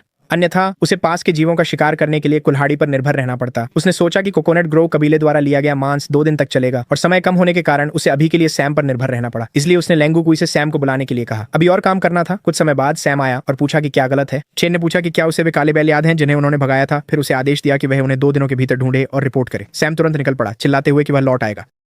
जैसे ही उसने काले बैल पाए, उसे जाते हुए देखते हुए चैन ने सोचा कि हर कोई कड़ी मेहनत कर रहा है, इसलिए उसने कबीले के लिए उपहार तैयार करने का फैसला किया। जब सैम बाकी काले बैलों की तलाश कर रहा था, चैन उन उपहारों पर काम कर रहा था। 2 दिन बाद उसने स्क्रीन चेक की और देखा कि मिशन के लिए केवल 9 दिन बचे थे। उसने एक पत्थर की भाला नोक, एक हड्डी की सीटी और एक बैल के सींग का पानी का फ्लास्क बनाने के लिए तकनीकी अंक भी अर्जित किए थे। उसने योजना बनाई कि वह सीटी स्टोन बोन को देगा ताकि वह युद्ध या शिकार के दौरान अधिक आसानी से आदेश दे सके। पत्थर की भाला नोकें लकड़ी के भालों को अधिक घातक बना देंगी, जिससे नारियल ग्रोव कबीला शत्रुतापूर्ण हो जाए तो उनके जीतने की संभावना बढ़ जाएगी। और अंत में बैल के सींग की पानी की बोतल सैम के लिए थी। फिर आयु अच्छी खबर के साथ आई।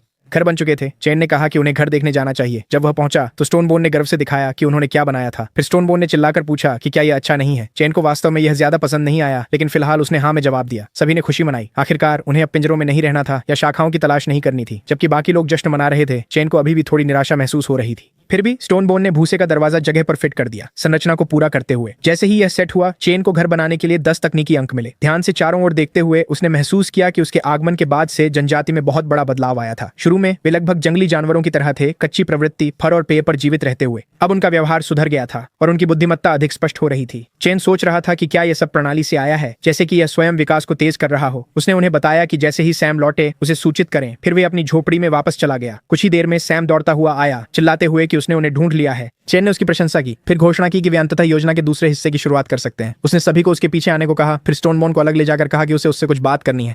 कुछ मिनट बाद चैन ने योजना समझाना समाप्त किया और पूछा कि क्या किसी के पास कोई सवाल है। स्टोनबोन ने घबराते हुए पूछा कि क्या यह वास्तव में काम करेगा और जोखिम के बारे में चिंता जताई। सैम ने उसे तनाव न लेने को कहा, वह इसे संभाल लेगा और जब समय आएगा तो स्टोनबोन को बस दूसरों का नेतृत्व करना होगा। फिर चैन ने स्टोनबोन को सीटी दी, ये कहते हुए कि इससे समूह का नेतृत्व करना बहुत आसान हो जाएगा। उसने सैम से यह भी कहा कि उसने उसके लिए एक उपहार तैयार किया है और मिशन के बाद उसे सौंप देगा। सैम बहुत खुश हुआ। अंत में चैन मुस्कुराया और उन्हें याद दिलाया कि जैसे ही वे उसका संकेत देखें उन्हें तुरंत कार्य करना होगा। हुआंगशु, सैम, स्टोनबोन और लूतेंग सभी चैन के आदेशों को पूरा करने के लिए चले गए। चैन केवल यह सोच सकता था कि वे कितनी बुरी तरह से जनशक्ति की कमी से जूझ रहे थे, जिससे उसे घायल लोगों को भी काम सौंपने के लिए मजबूर होना पड़ा। इसलिए उसने आयु से कहा कि मिया और लेंगगुक्वे को लकड़ी के घर के सामने एक बड़ा अलाव बनाने के लिए कहें, लेकिन अभी इसे जलाएं नहीं। आयु ने पूछा कि क्या यह उन मेहमानों के लिए था जो आने वाले थे। चैन ने हाँ कहा, जबकि यह सोचते हुए कि क्या 2 दिन पहले लगाया गया चारा वास्तव में काम करेगा। कुछ समय बाद एक लड़की काम कर रही थी जब उसने अचानक देखा कि कोकोनट ग्रोव कबीले का एक बड़ा समूह उनके शिविर की ओर आ रहा है। वह तुरंत दौड़कर चैन को बताने गई कि कोकोनट ग्रोव कबीला आ गया है। घर के अंदर आयु उसकी देखभाल कर रही थी और चैन को इस तरह देखभाल किया जाना अच्छा लग रहा था। वह यहाँ तक सोचने लगा था कि एक बार जब वह कोकोनट ग्रोव कबीले को वश में कर लेगा तो उसके पास लिसा और आयु दोनों उसकी देखभाल के लिए होंगी। जैसे ही उसने सुना कि कोकोनट ग्रोव कबीला यहाँ है, आयु उन्हें स्वागत करने बाहर गई। उसने लिसा को महल के अंदर आमंत्रित किया, ये कहते हुए कि उनका राजा इंतजार कर रहा है। महल शब्द सुनकर लिसा चौंक गई। चैन के लोगों ने इतनी जल्दी एक पुआल की झोपड़ी को लकड़ी के घर में कैसे बदल दिया। वह लगातार देखती रही, सोचती रही कि चैन के कबीले ने इतनी जल्दी कैसे बदलाव किया। फिर लिसा मुस्कुराई और पूछा कि क्या उनका राजा बाहर आकर उनसे मिलने से डर रहा है। उसने जोड़ा कि वे चैन के कबीले को फिर से परेशान नहीं करना चाहते थे, लेकिन इस बार वे मुआवजे के रूप में अधिक मांस लेंगे। उसने यह भी कहा कि उसके अधीनस्थ अपने नए पड़ोसियों से मिलना चाहते थे, इसलिए वह उन्हें साथ लाई थी, उम्मीद करते हुए कि वे चैन के लोगों को डराएंगे नहीं। आयु हंसी और कहा कि उनके राजा ने पहले से ही 40 हिस्से मांस तैयार करने का आदेश दिया था, इसलिए लिसा उन्हें ले जा सकती थी। हालांकि देखने से लग रहा था कि उसने 40 लोग नहीं लाए थे। फिर लिसा ने पूछा कि अगर आयु को इतनी परवाह है तो वह नारियल ग्रोव कबीले में क्यों नहीं शामिल हो जाती, यहाँ तक कि उसे अपने पास जगह देने की पेशकश भी की। आयु ने धन्यवाद दिया, लेकिन कहा कि वो बहुत पहले ही अपने राजा की ताकत से प्रभावित हो चुकी है।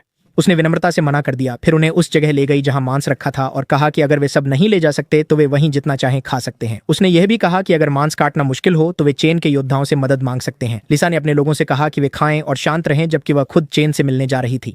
जब लिसा अंदर आई तो चैन ने उसे सहज गर्मजोशी के साथ अभिवादन किया। उस सुसज्जित घर में चैन को देखकर लिसा का चेहरा लाल हो गया। फिर भी उसने अपनी शांति बनाए रखी और पूछा कि क्या यह वास्तव में उसका स्थान है। यह स्वीकार करते हुए कि यह काफी अच्छा लग रहा था, चैन ने उसके घर में रुचि को देखा और उसे और प्रभावित करने का निर्णय लिया। उसने कहा कि यह केवल एक अस्थायी आश्रय है, एक बार असली महल बन जाने के बाद यह वाला जनजातियों को दे दिया जाएगा। लिसा ठिठक गई, फिर पूछा कि क्या वह सच में अपने लोगों को ऐसे स्थान पर रहने देने की योजना बना रहे हैं। चैन ने कहा कि वह जानता है कि अभी यह कठिन है, लेकिन बाद में वह उनके लिए बेहतर पत्थर के घर बनाएगा। फिर बिना किसी चेतावनी के लिसा ने अचानक अपनी चाबुक निकाली और चैन को उससे बांध दिया, पास झुकते हुए।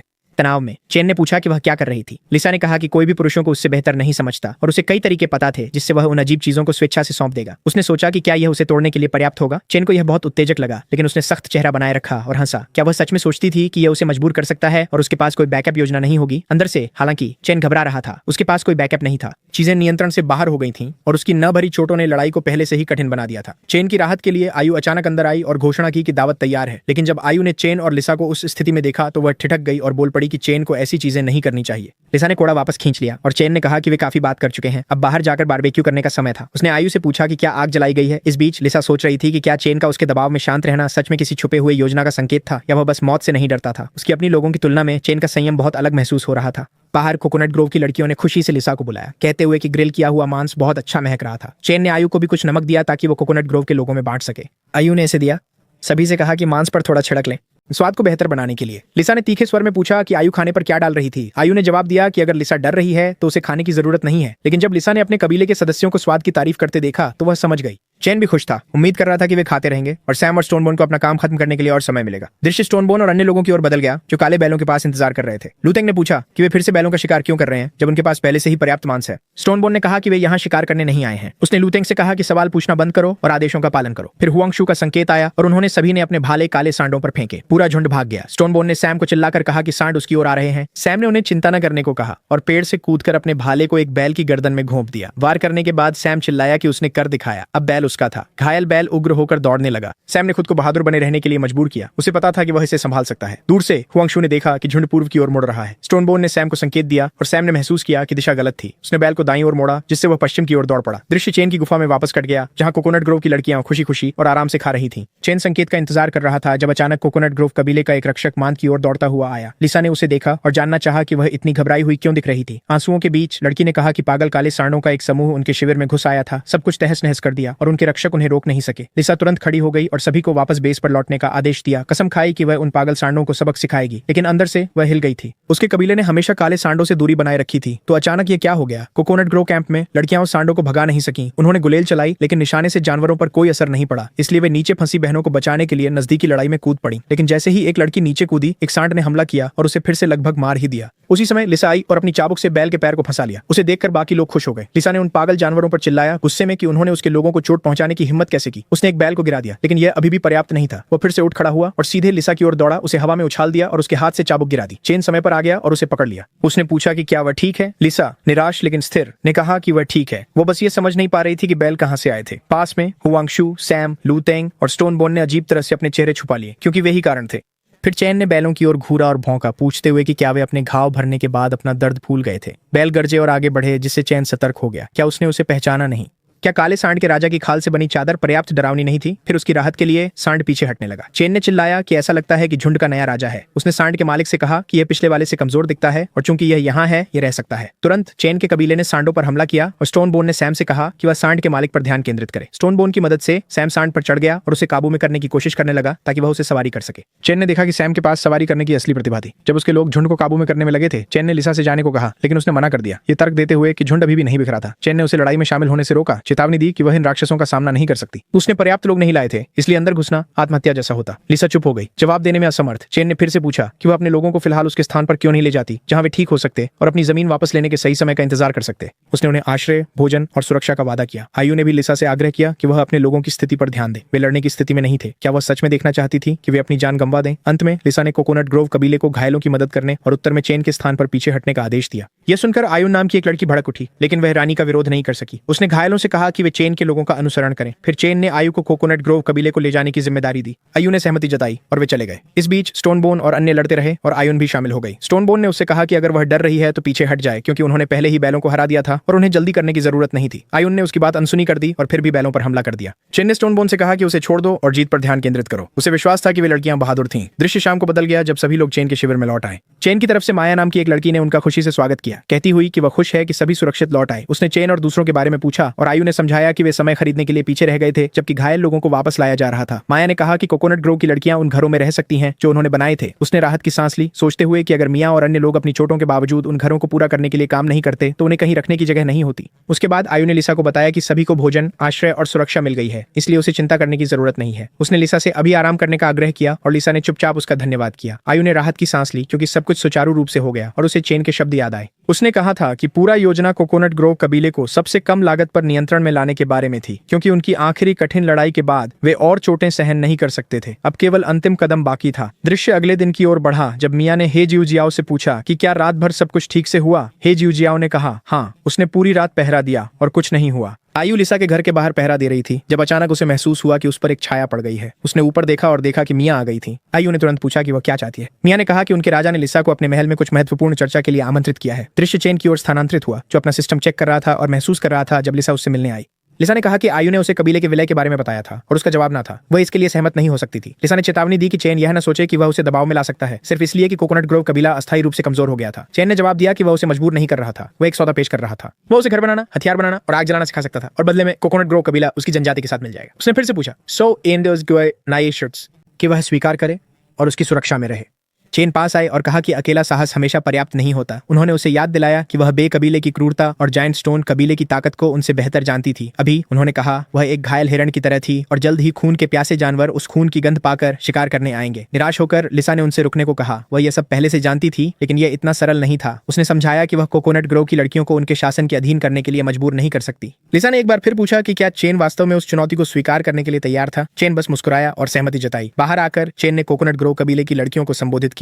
चूंकि उनकी रानी घायल थी और द्वंद्व नहीं कर सकती थी, उसने कहा निष्पक्षता का मतलब था कि वह भी नहीं लड़ेगा। इसके बजाय चेन ने घोषणा की कि स्टोनबोन उसकी जगह लड़ेगा। स्टोनबोन हंसा और पूछा कि कौन उसका सामना करने की हिम्मत करता है। आयुन तुरंत आगे आई और स्वीकार किया। स्टोनबोन मुस्कुराया, उसे चेतावनी दी कि वह उससे हार न जाए। आयुन ने पलटकर कहा कि उसे उसके ईगल हथियार से सावधान रहना चाहिए। द्वंद्व शुरू हुआ और आयुन ने स्टोनबोन पर एक हड्डी का चाकू फेंका। पहले वह हंसा, लेकिन फिर उसने देखा कि चेन उसके ठीक पीछे खड़ा था। अगर वह बचता तो चेन को चोट लगती, इसलिए स्टोनबोन ने अपनी कुल्हाड़ी उठाई और पहली तलवार को रोका, लेकिन दूसरी चाकू फिसल गई और उसके हेलमेट को खरोंच दिया। उसे ज्यादा चोट नहीं लगी, लेकिन इससे वह गुस्से में आ गया। स्टोनबोन ने आयुन पर पूरी ताकत से हमला किया। आयुन लगभग हार ही गई थी जब अचानक भीड़ से एक कोकोनट ग्रोव की लड़की कूद पड़ी और स्टोनबोन के हेलमेट पर एक और चाकू फेंका। उसी समय आयुन ने उसे गिरा दिया। स्टोनबोन चिल्लाया कि उस पर घात लगाकर हमला किया गया है और अब द्वंद्व निष्पक्ष नहीं रहा। जैसे ही वह जमीन पर गिरा, आयुन ने एक चाकू उठाया और सीधे चेन की ओर झपटी। चेन ने जरा भी झिझक नहीं दिखाई। उसने पहले ही हुआंगशी को अपनी रक्षा के लिए नियुक्त कर दिया था। महल की छत पर छिपे हुए हुआंगशी ने चेन की रक्षा के लिए आयुन पर एक भाला फेंका। भाला लगा और आयुन नीचे गिर पड़ा। तुरंत ही कोकोनट ग्रोव की लड़कियां टीना की ओर दौड़ी, चेन पर गुस्से में चिल्लाते हुए। उन्होंने उस पर धोखा देने और एक योजना के तहत उन्हें अपने क्षेत्र में लुभाने का आरोप लगाया। जैसे ही गतिरोध बढ़ा, स्टोनबोन और आह्युन दोनों तनाव में आ गए। लड़कियों ने लिसा से आदेश की भीख मांगी, ये दावा करते हुए कि वे यहाँ सभी को खत्म कर सकती हैं। चेन भी तनाव में आ गया। हत्या उसकी योजना का हिस्सा नहीं थी और वह सोचने लगा कि क्या कोकोनट ग्रोव की लड़कियां पूरी लड़ाई भड़काने की कोशिश कर रही थीं, चाहे लिसा ने इसे आदेश दिया हो या इसके बारे में कुछ नहीं जानती हो। अगर रानी ने आदेश दिया होता तो वह लिसा को बंधक के रूप में भी इस्तेमाल कर सकता था, लेकिन उसकी आश्चर्य की बात यह थी कि लिसा ने गुस्से में अपने लोगों को रोकने का आदेश दिया। उसने चिल्लाकर पूछा कि क्या वे सच में सोचते हैं कि उनकी छोटी सी चाल उसे बेवकूफ बना सकती है। उसने कहा कि वह कभी भी उन दोस्तों के साथ ऐसा अपमानजनक व्यवहार नहीं होने देगी जिन्होंने उनकी मदद की थी। लिसा ने यह भी कहा कि वह यह नहीं जांचेगी कि हत्या की साजिश में कौन शामिल हुआ, लेकिन द्वंद्व युद्ध में उनकी हार ही थी।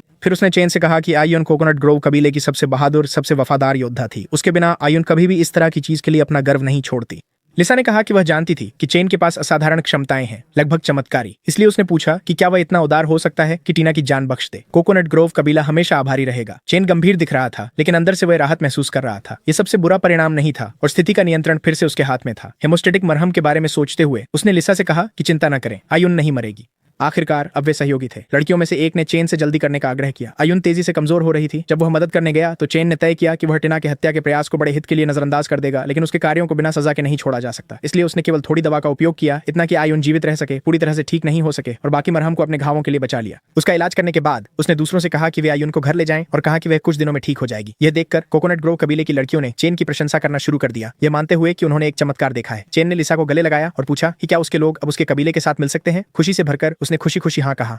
मुस्कुराते हुए चेन ने लिसा से कहा कि वह अपने लोगों का नेतृत्व कर सकती है जब तक वे उसके आदेशों का पालन करते हैं। लिसा ने फिर कहा कि उसकी एक आखिरी इच्छा है, चेन को उसका साथी बनना होगा और उन्हें इसे आधिकारिक बनाने के लिए एक समारोह आयोजित करना चाहिए। ये सुनकर चेन खुशी से लाल हो गया। उसे ऐसा लगा जैसे यह उसके गोद में गिरा हुआ उपहार हो। उसने एक शादी की कल्पना की, अंगूठियों का आदान प्रदान, एक दुल्हन का कक्ष, एक बेटी, उसे साथ में पालना, उसकी शादी देखना, साथ में बूढ़ा होना और अंत में साथ में परलोक में प्रवेश करना। चैन को अजीब भाव बनाते देख लिसा ने घबराकर पूछा कि क्या गलत था, क्या वह साथी समारोह नहीं चाहते थे। चैन ने जल्दी से कहा कि वह इसे बिल्कुल चाहता है और उसे कसकर गले लगा लिया। फिर उसने लिसा से कहा कि वह आराम करे और अच्छी तरह से ठीक हो जाए, क्योंकि उसे भी समारोह की तैयारी के लिए समय चाहिए। उसने सभी को भी आराम करने का आदेश दिया, उन्हें कुछ दिनों में समारोह के लिए लौटने को कहा। इसके बाद सिस्टम ने उसे सूचित किया कि उसकी जनजाति आधिकारिक रूप से स्थापित हो गई है और उससे नाम चुनने के लिए कहा। गौर से देखने पर चैन ने देखा कि जनजाति की जनसंख्या केवल 46 थी और सोचा कि यह 4 कम क्यों थी। उसने इसका नाम न्यूबी ट्राइब रखा। फिर चैन ने बेकबीले से निपटने के बारे में सोचना शुरू किया, यहाँ तक कि उनके कुछ लोगों को कैदी बनाने पर भी विचार किया। फिर भी उसे यकीन नहीं था कि कैदी जनसंख्या में गिने जाएंगे। फिर उसने नारियल ग्रोव की कुछ लड़कियों को फुसफुसाते हुए सुना। उन्होंने कहा कि उन्हें पहले चैन की मुस्कान पसंद थी, लेकिन अब वह उन पुरुषों की तरह हो जाएगा जो पहले रानी के साथ ही बने थे। समारोह के दौरान टुकड़ों में काट दिए गए, फिर खा लिए गए। चैन सन्न रह गया। रानी पुरुषों को खाती थी। उसे आश्चर्य हुआ कि क्या यही कारण था कि कोकोनट ग्रोव कबीले में इतने कम पुरुष थे। तभी अचानक कोई उसके पीछे आ गया, जिससे वह चौंक गया और उनसे उसे चोट न पहुंचाने की विनती करने लगा। मियां ने खुद को प्रकट किया और पूछा कि वह इतना डरा हुआ क्यों था।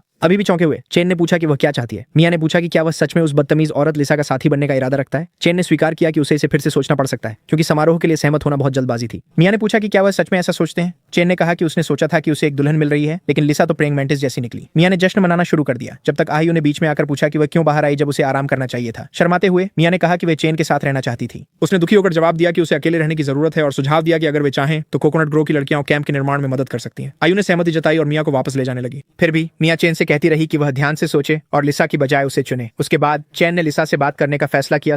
यह सब अगले दिन चैन ने देखा कि सभी लोग आश्चर्यजनक रूप से अच्छे से मिलजुल रहे थे और यहाँ तक कि कोकोनट ग्रोव कबीला भी घर बनाने में मदद कर रहा था। वह उस खेती के क्षेत्र की ओर बढ़ा जहाँ कोकोनट ग्रोव समूह का अस्थायी शिविर लगा हुआ था। जब वह वहां पहुंचा तो आयुन ने उसका स्वागत किया और पूछा कि क्या वह रानी से मिलने आया है। अगर ऐसा है, उसने कहा। लिसा नदी के पास थी। फिर आयुन ने लिसा को बताया कि राजा आ गए हैं और लिसा ने बाकी सबको जाने के लिए कहा।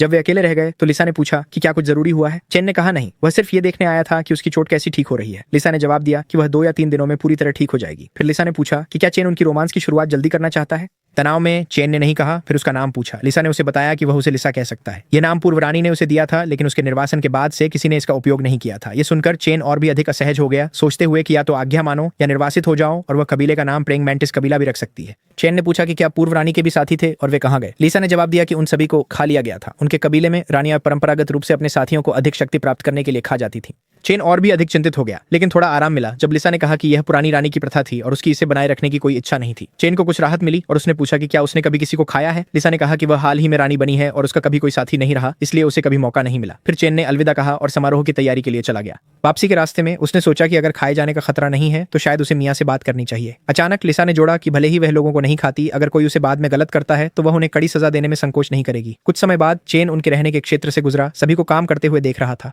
फिर उसे एहसास हुआ कि मिशन पूरा करने के लिए उसके पास केवल 7 दिन बचे हैं, इसलिए उसने पहले कैदियों को पकड़ने और इसे सुरक्षित करने का फैसला किया। चैन ने स्टोनबोन से कहा कि वह कुछ समय के लिए दूर रहेगा। उस दौरान स्टोनबोन को सभी के काम को संगठित करना था और अगर कुछ जरूरी हुआ तो किसी को चैन को दक्षिण के समुद्र तट पर खोजने के लिए भेजना था। फिर दृश्य दक्षिण सागर के समुद्र तट पर स्थानांतरित हो गया, जहां चैन ने कुछ चौंकाने वाला देखा और सोचा कि क्या हुआ था। क्या वे कबीला समाप्त हो गया था। डोडो पक्षी लाशों के बीच स्वतंत्र रूप से घूम रहे थे, इसलिए चैन ने महसूस किया कि यह क्षेत्र फिलहाल सुरक्षित है।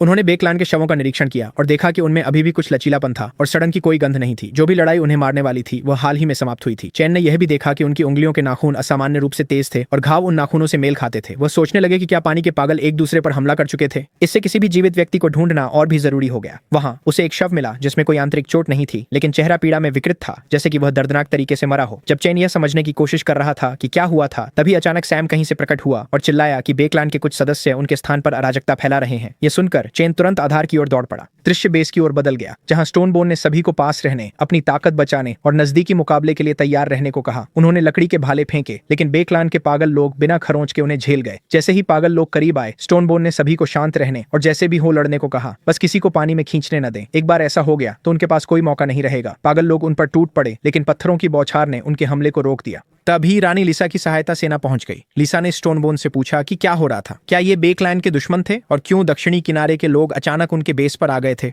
स्टोनबोन ने कहा कि उसे कोई अंदाजा नहीं था। पागल लोग अचानक साउथ रिवर से निकलकर पागलों की तरह बेस पर हमला कर दिए थे।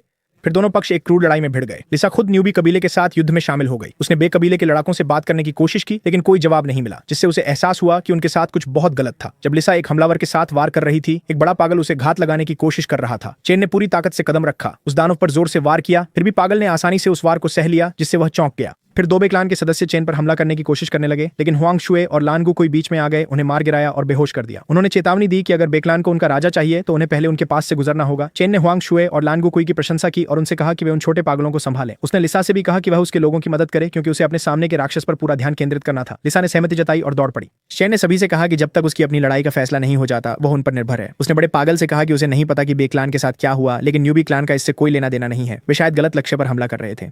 उसने उसकी बात को नजरअंदाज किया और फिर भी हमला कर दिया। चेन ने तनाव में आकर चिल्लाते हुए पूछा कि क्या उसने बोलने की क्षमता खो दी है। वह पागल की विस्फोटक ताकत से भी हैरान था और सोच रहा था कि सामान्य व्यक्ति से कई गुना अधिक शक्ति और गति के बावजूद वह इसे कैसे संभालेगा। इन पागलों के खिलाफ वह एक नाजुक नुकसान पहुंचाने वाले की तरह महसूस कर रहा था और अपने लोगों के चारों ओर होने के कारण वह अपनी कुल्हाड़ी की छिपी हुई क्षमता का उपयोग करने का जोखिम नहीं उठा सकता था। विचारों में खोया हुआ चेन ने पागल के हमले के दौरान और उसने अपने दांत उसके हाथ पर गड़ा दिए। शुक्र है उसने समय पर खींच लिया, क्योंकि बुल किंग की चादर ने काट लिया। उस सुरक्षा के बिना उसका बायां हाथ पूरी तरह से उखड़ सकता था। पागल और भी गुस्से में आ गया और पूरी गति से फिर से चेन पर हमला किया। चेन मुश्किल से बच पाया और उस दरिंदे ने उसकी चादर फाड़ दी। चेन ठंडा पड़ गया। यह इतना तेज कैसे हो गया था? अगर वह चादर से नहीं निकल पाता तो वह मर चुका होता। फिर उसने देखा कि पागल ने अचानक हमला करना बंद कर दिया और सोचा कि यह क्यों रुक गया। एक पल बाद वह पीछे हट गया। चेन ने कुछ अजीब महसूस किया। बड़े पागल ने केवल उसके लबादे का खून से सना हिस्सा ही फाड़ा था। उसने यह भी देखा कि अगुन ही एकमात्र था जिसे बड़ी संख्या में बेक्लान सदस्यों ने घेर रखा था। तभी चेन को एहसास हुआ कि बेक्लान खून की गंध से लक्ष्यों का पीछा कर रहे थे। इस विकृत अवस्था में वे केवल अपनी प्रवृत्ति पर चल रहे थे और चेन ने तुरंत सोचा कि इसका उपयोग उनके खिलाफ कैसे किया जा सकता है। उसी समय सैम वापस आया और चेन से पूछा कि उसे क्या चाहिए। चेन ने उसे आदेश दिया कि वह 2 लोगों को ले जाए और सुअर के बाड़े से 3 शावक लाए। सैम ने उसे भ्रमित होकर देखा, उसे याद दिलाते हुए कि उन सुअरों को बाद में उपयोग के लिए बचाया जा रहा था। चेन ने सैम पर चिल्लाते हुए कहा कि बस ऐसा करो। चुपचाप गुस्से में कि बेक्लान उसे 3 मूल्यवान सुअरों की बलि देने के लिए मजबूर कर रहा था और वह बाद में उसका बदला लेगा। फिर उसने लिसा से कहा कि वह खींचे। सभी घायलों को लड़ाई से बाहर कर दिया। जल्द ही सैम सुअरों के साथ लौट आया। चेन ने उसे कहा कि शावकों को नदी की ओर छोड़ दे। जैसे ही उन्हें छोड़ा गया, डरे हुए सुअर सुरक्षा के लिए पानी की ओर भागे, लेकिन हुआंगशु भालों के साथ इंतजार कर रहा था और उसने शावकों पर वार किया। जैसे ही वे घायल हुए, बेक्लान के सभी पागल उनकी ओर मुड़े और उन्हें फाड़ने लगे। जब पागल उन शावकों पर टूट पड़े, चेन ने सभी को आदेश दिया कि वे अपने भालों की नोक को लकवा मारने वाली दवा से कोट करें और महत्वपूर्ण स्थानों से बचें। फिर उसकी हैरानी के लिए हुआंगशु ने कहा कि बेक्लान के पागल लोग फिर से अजीब व्यवहार कर रहे थे। जब चेन ने देखा तो वह यह देखकर स्तब्ध रह गया कि पागल लोग अजीब तरह से झटके खा रहे थे और धीरे धीरे जमीन पर गिर रहे थे। चेन ने गुस्से में पूछा कि क्या सैम ने शावकों को जहर दिया था, लेकिन सैम ने इसे नकार दिया। इससे चेन और सतर्क हो गया और उसने सभी को दूरी बनाए रखने और सतर्क रहने का आदेश दिया। वह समझ नहीं पा रहा था कि बेक्लान के साथ क्या हो रहा था या ये क्यों हो रहा था।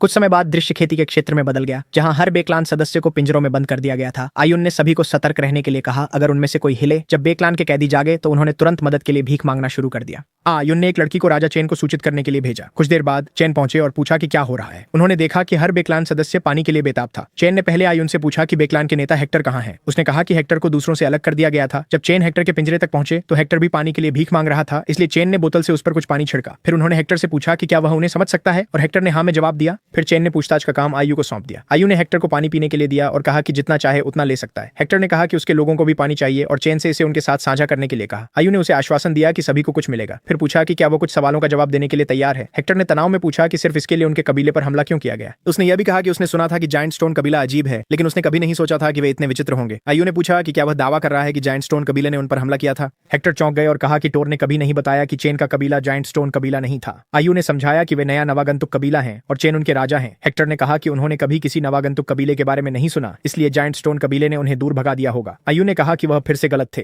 हेक्टर को पकड़ा गया था क्योंकि उसने उनकी भूमि पर हमला किया था और नए कबीले का कभी भी विशाल पत्थर कबीले के साथ कोई संबंध नहीं था। यह बे कबीला था जो पागल जानवरों की तरह घुस आया था। हेक्टर ने इसे मानने से इनकार कर दिया, कहते हुए कि उसे अहयु द्वारा वर्णित कुछ भी याद नहीं है, इसलिए अहयु ने उससे कहा कि वह जो कुछ भी याद करता है उसे बताए। हेक्टर ने कहा कि उनका कबीला दक्षिण मछली के आसपास रह रहा था, अपने सामान्य झगड़ों और खेलों के साथ समय बिता रहा था। फिर अचानक एक बच्चा उसके पास दौड़ता हुआ आया और रोते हुए कहा कि किसी ने उसका डोडो पक्षी ले लिया है। हेक्टर ने बच्चे से कहा कि वह बहादुर बने और अपनी चीजों के लिए लड़े, ये सोचते हुए कि स्केली और बाकी लोगों ने इसे चुरा लिया होगा, लेकिन बच्चे ने कहा नहीं, इसे उन अजीब लोगों ने लिया है। जब हेक्टर ने देखा तो उसने जायंट स्टोन कबीले के लोगों को देखा। गुस्से में उसने पूछा कि वे उसके क्षेत्र में क्यों हैं। जायंट स्टोन नेता ने कोई जवाब नहीं दिया, उसने बस अपने लोगों को बे कबीले पर हमला करने का आदेश दिया। हेक्टर अचानक हुए हमले से स्तब्ध था और समझ नहीं पा रहा था कि यह क्यों हो रहा है। उसने कहा कि लड़ाई में उसे बेहोश कर दिया गया था और जब वह जागा तो वह पहले से ही नए कबीले द्वारा पिंजरे में बंद था। फिर चेन ने उसे बताया। फिर उसने हेक्टर को बताया कि उसने पहले उनके गांव का दौरा किया था और वहां कोई भी जीवित नहीं बचा था। अगर उन्होंने बचे हुए बे कबीले के सदस्यों को नहीं छोड़ा होता तो बे कबीला अब तक खत्म हो चुका होता। ये सुनकर हेक्टर टूट गया, अपने लोगों को बचाने में असफल होने के दर्द से अभिभूत हो गया। अचानक हेक्टर के शरीर से कुछ गिरा। आयु ने उसे उठाया और चैन को देखने के लिए कहा। जब चैन ने सिस्टम के माध्यम से पत्ते की जांच की तो उसने इसे औद्योगिक भांग के रूप में पहचाना, जो दर्द को कम करने और धूम्रपान करने पर मतिभ्रम पैदा करने के लिए जानी जाती है। इस खोज ने चैन को चिंतित कर दिया और उसने सोचा कि क्या इसके पीछे जायंट स्टोन कबीला है। बाद में हर कोई बेकलैंड के कैदियों को पानी देने में व्यस्त था। इस बीच चैन ने हर बेकलैंड सदस्य से पत्ते इकट्ठे किए और उन सभी पर वही अजीब सुराग देखा। उसे याद आया कि सैम ने एक बार कहा था कि जायंट स्टोन क्लैन के नेता ने कुछ दिव्य शक्ति प्राप्त की थी। अब यह किसी देवता की तरह कम और किसी बुरी चीज की तरह अधिक लग रहा था। चैन ने सोचा कि औद्योगिक भांग ने शायद बे कबीले को एक दूसरे पर हमला करने के लिए प्रेरित किया था। उसे यह भी संदेह था कि यह सब विशाल पत्थर कबीले ने ही किया है, क्योंकि बे कबीले का न्यूबी जनजाति के क्षेत्र पर पागल हमला बेतरतीब नहीं हो सकता था। अगर विशाल पत्थर कबीले ने जानबूझकर बे कबीले को यहाँ तबाही मचाने और मरने के लिए भेजा था तो न्यूबी जनजाति पहले ही ध्यान में आ चुकी थी और खतरे के रूप में चिन्हित हो चुकी थी। यहाँ तक कि हेक्टर अपनी सारी कच्ची ताकत के साथ किसी और की कठपुतली बन गया था। यह साबित करता है कि विशाल पत्थर कबीला कोई छोटा खतरा नहीं था। चैन ने अपने आंकड़े देखे और पाया कि 3 पॉइंट की ताकत शायद पर्याप्त नहीं होगी। उसे असली खतरे के आने से पहले स्तर बढ़ाने की जरूरत थी। आयु ने आकर चेतावनी दी कि हेक्टर मानसिक रूप से टूटने के करीब था और अगर ऐसा हुआ तो उन्हें शायद और जवाब नहीं मिलेंगे। चैन ने कहा कि उनके पास हेक्टर के ठीक होने का इंतजार करने का समय नहीं है, खतरा किसी भी समय आ सकता है। आयु ने पूछा कि क्या उनका मतलब है कि जायंट स्टोन कबीला उनके बेस पर हमला करने की योजना बना रहा है। चैन ने कहा कि यह समझाना मुश्किल था, लेकिन उसे विश्वास था कि जायंट स्टोन कबीले ने बे कबीले को नियंत्रित करने के लिए औद्योगिक भांग के पत्तों का उपयोग किया था। उसने जोर दिया कि कोई नहीं जानता कि आगे क्या होगा, इसलिए उन्हें हेक्टर की यादों को जल्दी से जगाना होगा और अधिक जानकारी प्राप्त करनी होगी। चैन ने स्टोनबोन से कहा कि वह खुद को दोष देना बंद करे। एक बार जब कोई औद्योगिक भांग की पत्तियों से निकलने वाले जहरीले धुएं को सांस में लेता है तो केवल ताकत का कोई मतलब नहीं रह जाता। फिर चैन ने पत्ती को उठाया और हेक्टर से इसे देखने के लिए कहा। जैसे ही हेक्टर ने इसे देखा उसने कहा कि गंध परिचित लग रही थी। उसे धुंधला सा याद आया कि उसने उन बदमाशों से लड़ते समय यह गंध पकड़ी थी, लेकिन तब यह अन्य सभी प्रकार की गंधों के नीचे दब गई थी। उसे केवल इतना पता था कि यह तीखी और घिनौनी थी। इससे चैन तनाव में आ गया। उसने पूछा कि क्या जायंट स्टोन कबीला कई जहरीले पौधों का उपयोग कर सकता है। उसने सोचा कि उन्हें किसी भी प्रतिकार योजना से पहले यह जानना होगा कि प्रत्येक जड़ी बूटी क्या करती है। हेक्टर ने पूछा कि क्या राजा चैन जायंट स्टोन कबीले के पीछे जाने का इरादा रखते हैं, ये जोड़ते हुए कि बे कबीला भी इसमें शामिल होना चाहता है। उन्होंने कहा कि अगर वह अपने लोगों का बदला नहीं ले सके तो उन्हें जीवन भर पछतावा रहेगा। अन्य बे कबीले के बचे हुए लोगों ने चिल्लाकर कहा कि वे भी बदला लेना चाहते हैं और इसके लिए जो भी करना पड़े करने को तैयार हैं। चैन ने सोचा कि मुख्य मिशन के लिए उन्हें अभी भी और लोगों की जरूरत है, लेकिन अब वे केवल 4 कम हैं। उसके विचार तब कट गए जब हेक्टर ने बताया कि उनकी नाकें बेहद तेज थीं। वे उन्हें पहचान सकते थे और उनका पीछा कर सकते थे। विषैले जड़ी बूटियां जो चैन की बहुत मदद करेंगी। चैन ने कहा कि यही बात उसे चिंतित करती है। उनकी तीव्र इंद्रियां जड़ी बूटियों का पता लगा सकती हैं, हाँ, लेकिन उनके खून के प्रति संवेदनशीलता का मतलब है कि अगर बाई कबीला फिर से नियंत्रण खो देता है तो परिणाम विनाशकारी होगा। हेक्टर ने चिल्लाकर कहा कि उस जहरीले धुएं के बिना वे आसानी से खुद को नियंत्रित कर सकते हैं। चैन ने सिर हिलाया कि असली दुश्मन जायंट स्टोन कबीला था। फिर पूछा कि अगर वह धुआं फिर से युद्ध में छोड़ा गया तो वे क्या करेंगे। हेक्टर ने दुखी होकर जवाब दिया कि अगर ऐसा हुआ तो वे लड़ने से इनकार कर देंगे। चैन ने कहा कि वह बदले की भावना को समझते हैं, लेकिन केवल गुस्सा और नफरत कुछ भी हल नहीं करेंगे। उन्होंने यह भी चेतावनी दी कि टोर शायद हेक्टर की योजना का समर्थन न करे। हेक्टर ने जवाब दिया कि वे बाई कबीले के आखिरी लोग थे। अगर चैन उनकी जनता का बदला लेने में मदद कर सकते हैं तो उनकी जिंदगियां उनकी हैं।